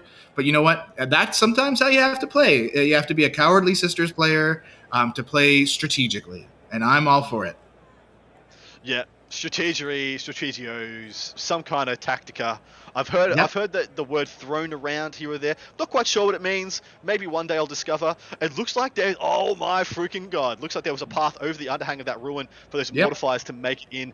Get rid of those Rangers are gone. Never heard of them. Get them out of here. Yeah. Pick them up. These aren't Lucia's Rangers, right? He went Mars, so they don't have the same potential to survive this onslaught. Banked. He's heroically intervened with his character. Yep. Two characters have intervened. Hey, that's insane to me. Yeah. I don't know if that's the play. No, because Morven Vile attacks first now, and then picks up most of the squad. She fights twice. She's not going to get to fight twice again. Might as well use it now. Picks up most of the squad. The Mortifiers just kill the characters. Morven Vile finished off the whole squad by herself. Yeah, I'm not sure that was the right call. I think that just means you lose everything rather than just losing the Rangers. We'll have to see. Maybe there's a trick Frankie's activated the Mortifiers first, so obviously he's not seen the opportunities there, or he's seen something different, and doesn't matter. I mean, if he does just kill the Rangers or the Vanguard, whatever they may be, he does pull that banner. He does take that objective. He gives his opponent the 5. And look, it looks like the Zephyrim haven't moved. Looks like they're still shooting pretty. Are we sure that's Zephyrim? Enhance. Bottom right-hand corner. Enhance. I want to see what that is, because surely they would have pushed up, or maybe he just wants to charge from the safety of cover. Maybe that's a thing as well. Yeah, I don't know what that has me scratching my head. But either way, it is Frankie's looking dominant all of a sudden. His opponent is going to have 4 models left at the end of this turn. Is a very clear reality. And look, how many attacks does each one of these guys get? Is it 15 per mortifier? Something ridiculous? Because of the flails, Absolute savagery. Interesting that he managed to get that charge around the corner. Look, those mortifiers just probably did literally nothing for 2 turns, and turn 3 are just like, everybody hold my beer. Hold all my beers. Hold my flails worth of beers. And they're just like rough shot running through this army. Yeah, 31 to 42 going into this. Maybe we are incorrect as well. Maybe Frankie did go first. Possibly. Is that a possibility? That is, so 20 on primary, 20 on primary. No, that's only 2 turns of scoring primary. It's only 2 turns. If Frankie went first, this would have been his turn 3. He would have a third score of primary. So 100% Frankie went second. Going second versus Admech and winning. Well done, my man. Well done. A couple more coming in. A couple more scores coming in. Diego Esparza versus Evan Prosser. Diego got a 79, so no chill there. Theodore Wilson got an 86 versus Michael Timpe. Michael going down. Michael. 86 to 71. That's a high scoring loss, and like we did say, you can get into the last round, into the top 6 for. Was it a top? Yeah, top 6. No, can't be top 6. We can get into day 3 with a loss, the top 8. Sorry. Yes. So at 71, maybe he wants to take the submarine. You know, not a bad turn of events. Johnny Velasquez going into Alex Nanez. He got a 96-point win as well. A lot of big wins coming out, man. Quinton Johnson getting an 86 versus Wyatt Turk also. Yeah, bunch of big names. Bottom right-hand corner, we just heard from the table boss, is just Battle Sisters. So they've taken down that banner already. They've taken down that banner. Maybe they're just happy with that. They're just... Well, so if that's the case, he's got OBSEC on that objective. His opponent's getting a freaking 0 on primary. So, yeah. Morphin... So, the... freaking Mortifiers are utter savagery. Anybody want to see what just happened there? He just deleted everything. It's all gone. It's all gone. All of it. Dead. Pick it up. It's gone. Take it off. Doesn't matter. See you, mate. Morton Vile consolidated away. She consolidated towards the middle of the board. Yep, she's going after that bottom middle objective next turn with the lone probably character hanging out. Yep. Terrified now. Dude, Frankie's going to get close to wiping this guy. Mr. Joe. I don't know Joe's surname, unfortunately. And look, it does look good terrain for Frankie. Frankie's got a good list into this overly invested anti-tank AdMech list. I think there's a bit of a skew for him. Having either in this list to optimize it, either you lose the Cataphrons or you lose you switch out the Onagers, yeah? I think you do both. I think you drop the Cataphrons for more bodies, and then you drop the Neutrons for either Raiders, because Mars Raiders are absolutely intense. You can give them, I think, a 1+ armor save turn 1 with Shroud Psalm and everything else. Yep. So you can shove them in your opponent's face and say, like, hey, like, you're not moving this turn. You deal with them or I'm going to kill a character, right? And then, like, you can fire and fade into your opponent's lines. Like, there's so much craziness that they charge. You know what I'm trying to say. Anyway, I think when you're going Mars, you want to look at stuff like that. And you want that kind of frontline infiltrator unit, something that can actually punch something. That you're going to deploy up. I was about to say, I'd want this army to pick up some legitimate counter-assault units or some harassing units, that being either the Raiders or the Infiltrators, Ruststalkers. We've just been told it's Joseph Verthin. Hopefully I'm pronouncing that correctly, sir. And yeah, dude, well done to you. Hopefully AdMech will get you some solid results for the rest of the event. I can't say he's played badly here, but I just think Frankie has a really good anti-AdMech list. I think Frankie's list is just solid, period.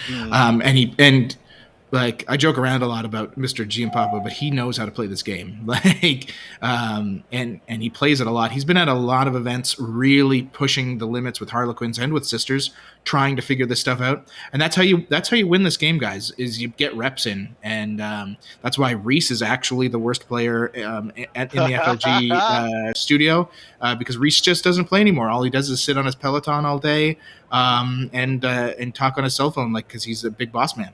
And so Frankie has to pick up that slack. Frankie's playing for 2 people. Right now. Is, yeah. He's carrying all of FLG on his shoulders. Well, all the playing strength of FLG. Yeah. Yeah, exactly right. Classy Badger is just asked. No one's playing GSC at this event, and he said Sean Naden may not have made it. I can tell you right now, Sean Naden is playing in this event. He is right now, round 1, he's stated to be playing on table 39 versus Kevin McCormick. That result has not come through yet. But, so yeah, he's playing this event as far as we know. Byler, is that Oliver Byler from Canberra? Hopefully that is, mate. Hopefully you're doing really well over there, staying safe with your family. Frankie has been breaking the game since the very beginning. It is known.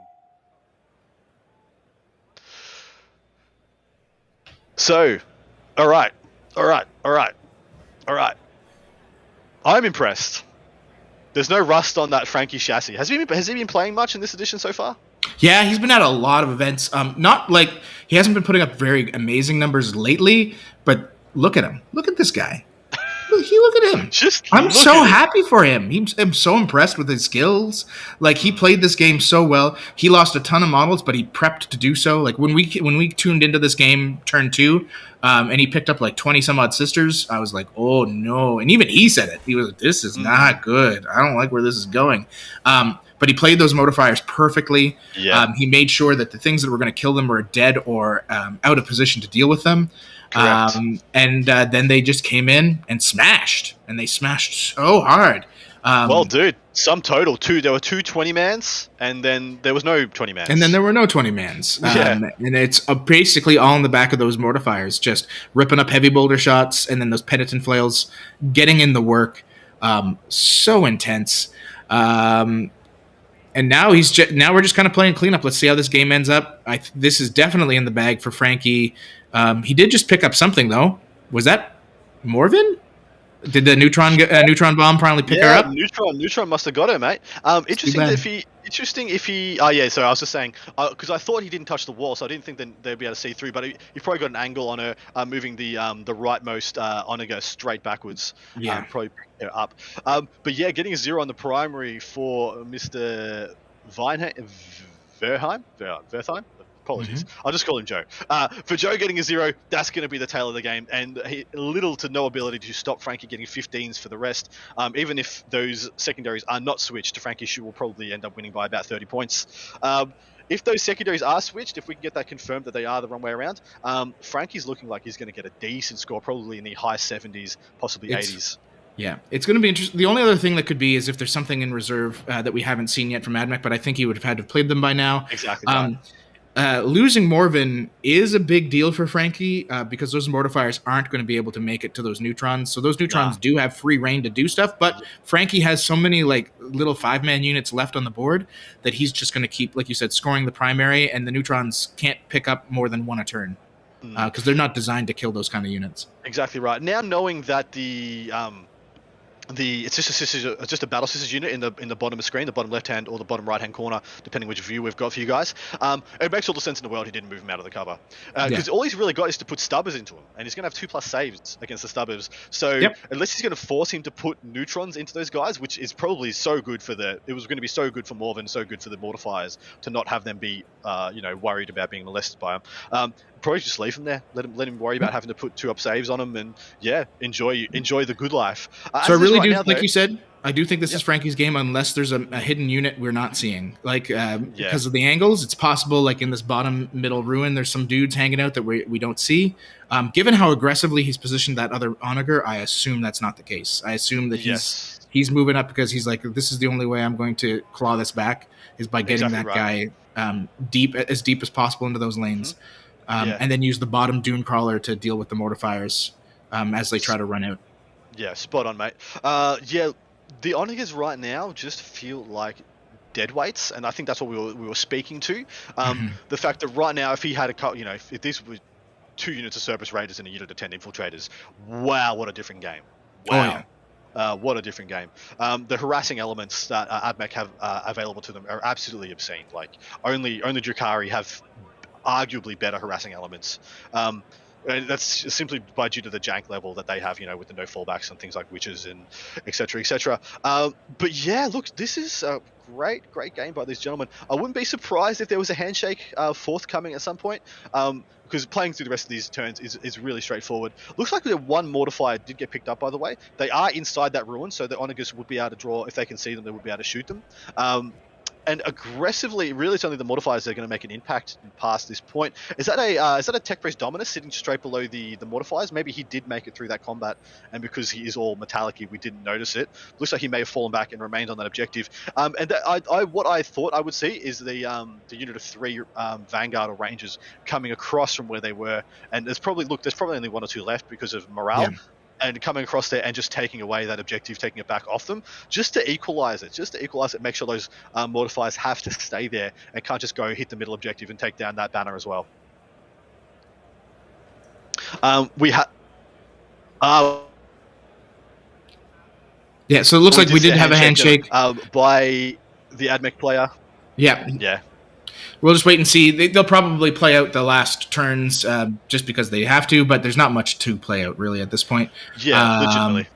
It's basically 2 neutron dudes. Do they even survive? Can they hop on Yeah. one objective, get them 5 points? That's really about it, right? So Exactly right. Yes, please check BCP for all lists, guys.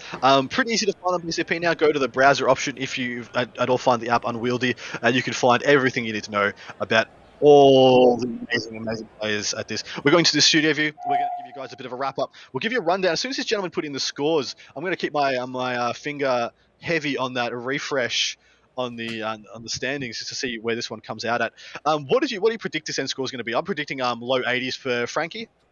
yeah, no, 100%. I'm thinking like an 82, and our opponent's probably at about a. We didn't even know if the secondaries were proper. Is the problem with trying to guess? I'm going to say exactly right. I'm going to say 40, 45, 45, Fair. 82, 45. Table boss said they were correct. Worst at picking They're the secondaries in the world. Worst secondary pickers ever. Go ask Frankie what he was thinking. Just be like, Frankie, That's right. get your shit together. So just giving you an encapsulation of the standings as they end on Grind them down. possibly close on this round. Currently, we have one single player with 100 round points, and that is Junior Aflehi with his Blood Angels getting the ton, getting the triple digits. Directly below him is Mr. Joe Comancho with 99, Brandon Fox with 98, being our top 3 right now. Joseph Rexer at 97, Brad Townsend with 94, Brett the Catachan, he has this in his name, Urbanowski. Yes, I hate it. No, it was a legend. No. Because when I do stats, it really messes them up, the nicknames, and I hate it. Oh, of course. Yeah. He's got 94, man, playing guard. So right now, our top 10 is Blood Angels, Mixed Imperium, Death Guard, Dark Angels, Admech, Guard, Evil Sons, Drakari, Necrons. Mr. Michael Timpe on the 71, sneaking into the top 10 right now, but can't expect that to stand with. We still have 70 games to finish. 70 games. 70 games. Do not. Nobody go on Reddit and be like, look at the top 10 for the LSO right now. We got 70 more games to play, guys. Like, calm yourself.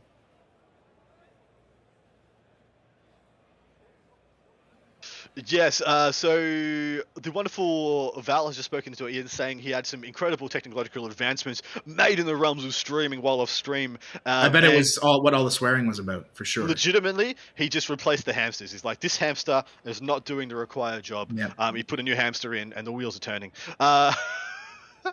It's going to be really, really good to see where we go from here. We're going to have table bosses speaking directly into our ear, so we have any questions, we'll get live updates from the table, hopefully. Perfect. And we should hopefully be calling 2 games at once simultaneously, and with the option to switch any of those tables out in addition to that. So if we do get a dud table or a table that is a bit slow, we can just wheel the rig over to another one, start the call up on another one. Val is saying definitely by the end of the day. Doesn't want to get our hopes up too much. What kind of clown circus are we running here?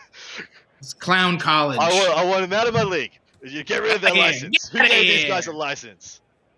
Yeah, license to print money. That's right. We're gonna stick with this. We're gonna stick with you guys until we see the result from the GM Papa game. We don't want to leave this with a story untold. But after that, we'll be resting our hearty larynxes and taking a spell while we wait for this round to be finalized.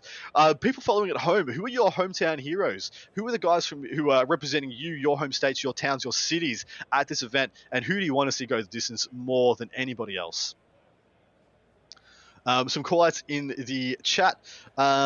Gentlemen, Artemis Steve tuning in from Mexico, and you're going to try and be here as much as possible throughout the weekend. What was the call for the 77.53? Nice. So yeah, low 80s, high 70s. We're about spot on. 53, not a bad loss for that Admech player.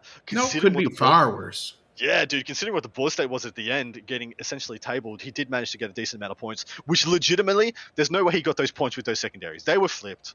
Flipped. You guys are liars. Table boss, stop lying to me. Grind them down. Frankie, if you chose grind them down, I'm disowning you. You're not my child anymore. Luke 1705 said Naden is everyone's hometown hero. Classy Badger says he's from Texas, but new. There's a lot of people from Texas there. Absolutely, this is like the home turf, and Texas has a lot of bragging rights on the board. A lot of people from Texas like to say they play some of the best 40k out there, and some of the most competitive. A lot of Team Texas players represented here, and I'd be very happy to see Team Texas get some podium finishes. We'll see if they can go all the way as well. I'm really big on Joni Velasquez. We already said he got his first win with his Death Guard list. He's been doing real well at GTs in the Texas area, and I'm really intrigued to see how far he goes with this Death Guard list he plays, because it's got all the tools, and he's an excellent player, super soft spoken. We interviewed him for Stat Center one day, and then just decided to stop recording Stat Center. But one of these days, people will get to actually hear this guy talk, because like his insights into the Death Guard Codex are beautiful. So he's someone I'm keeping my eye on. Wonderful. We'll be back on for you guys at 1:45 CSD, so standard daylight time. Central Standard Time. Yeah. There you go. Just to make it complicated. Made up words. Some more call-outs in the chat. Scott Toibi. Michael Timpe is from my local club. Such an awesome guy. Go, Mike. Absolutely. He is. Wonderful so man. Nice. Mr. Byler, who I shouted at before, is cheering on Matthew Bombard and David Robinson. Dave Robson has a really excellent Necrons list. I'm really curious to see how far he goes with it. Awesome. We got some people from Edmonton, Alberta as well. We got some people doing shout-outs for Fake people. place. Was it Not Iceland real. and Canada? There is a couple of Canadians in. Anybody actually playing, or is it just you guys doing the streaming? There you go. If there are any Canadians in attendance, send them to Val and the other. Because literally, one funny thing about this stream. So I'm an Australian. This is an American company streaming an American event in literally the heartland, Texas of America. And it's being streamed by an Australian, a Canadian, with a production team made up of 2 Canadians. It's freaking hilarious. Absolutely hilarious. We might jump out for you guys. We might take a break here, rest ourselves, get recharged, get our passion levels back up to crescendo for our round 2 start. So how long? So it's an hour and 15 minutes, I think, till the next game starts. Just checking in the production booth. Is that correct? Yes, 1 hour and 15 minutes. Fan-freaking-tastic. Gonna love you and leave you guys. Enjoy whatever you may be doing. See you guys in an hour. I'm not leaving either. I'm just gonna sit here and twiddle my thumbs. I really have no life outside 40k. It has encompassed and devoured all. I'm gonna go to bed. I'm going to bed. Night, guys. See you in an hour and 15.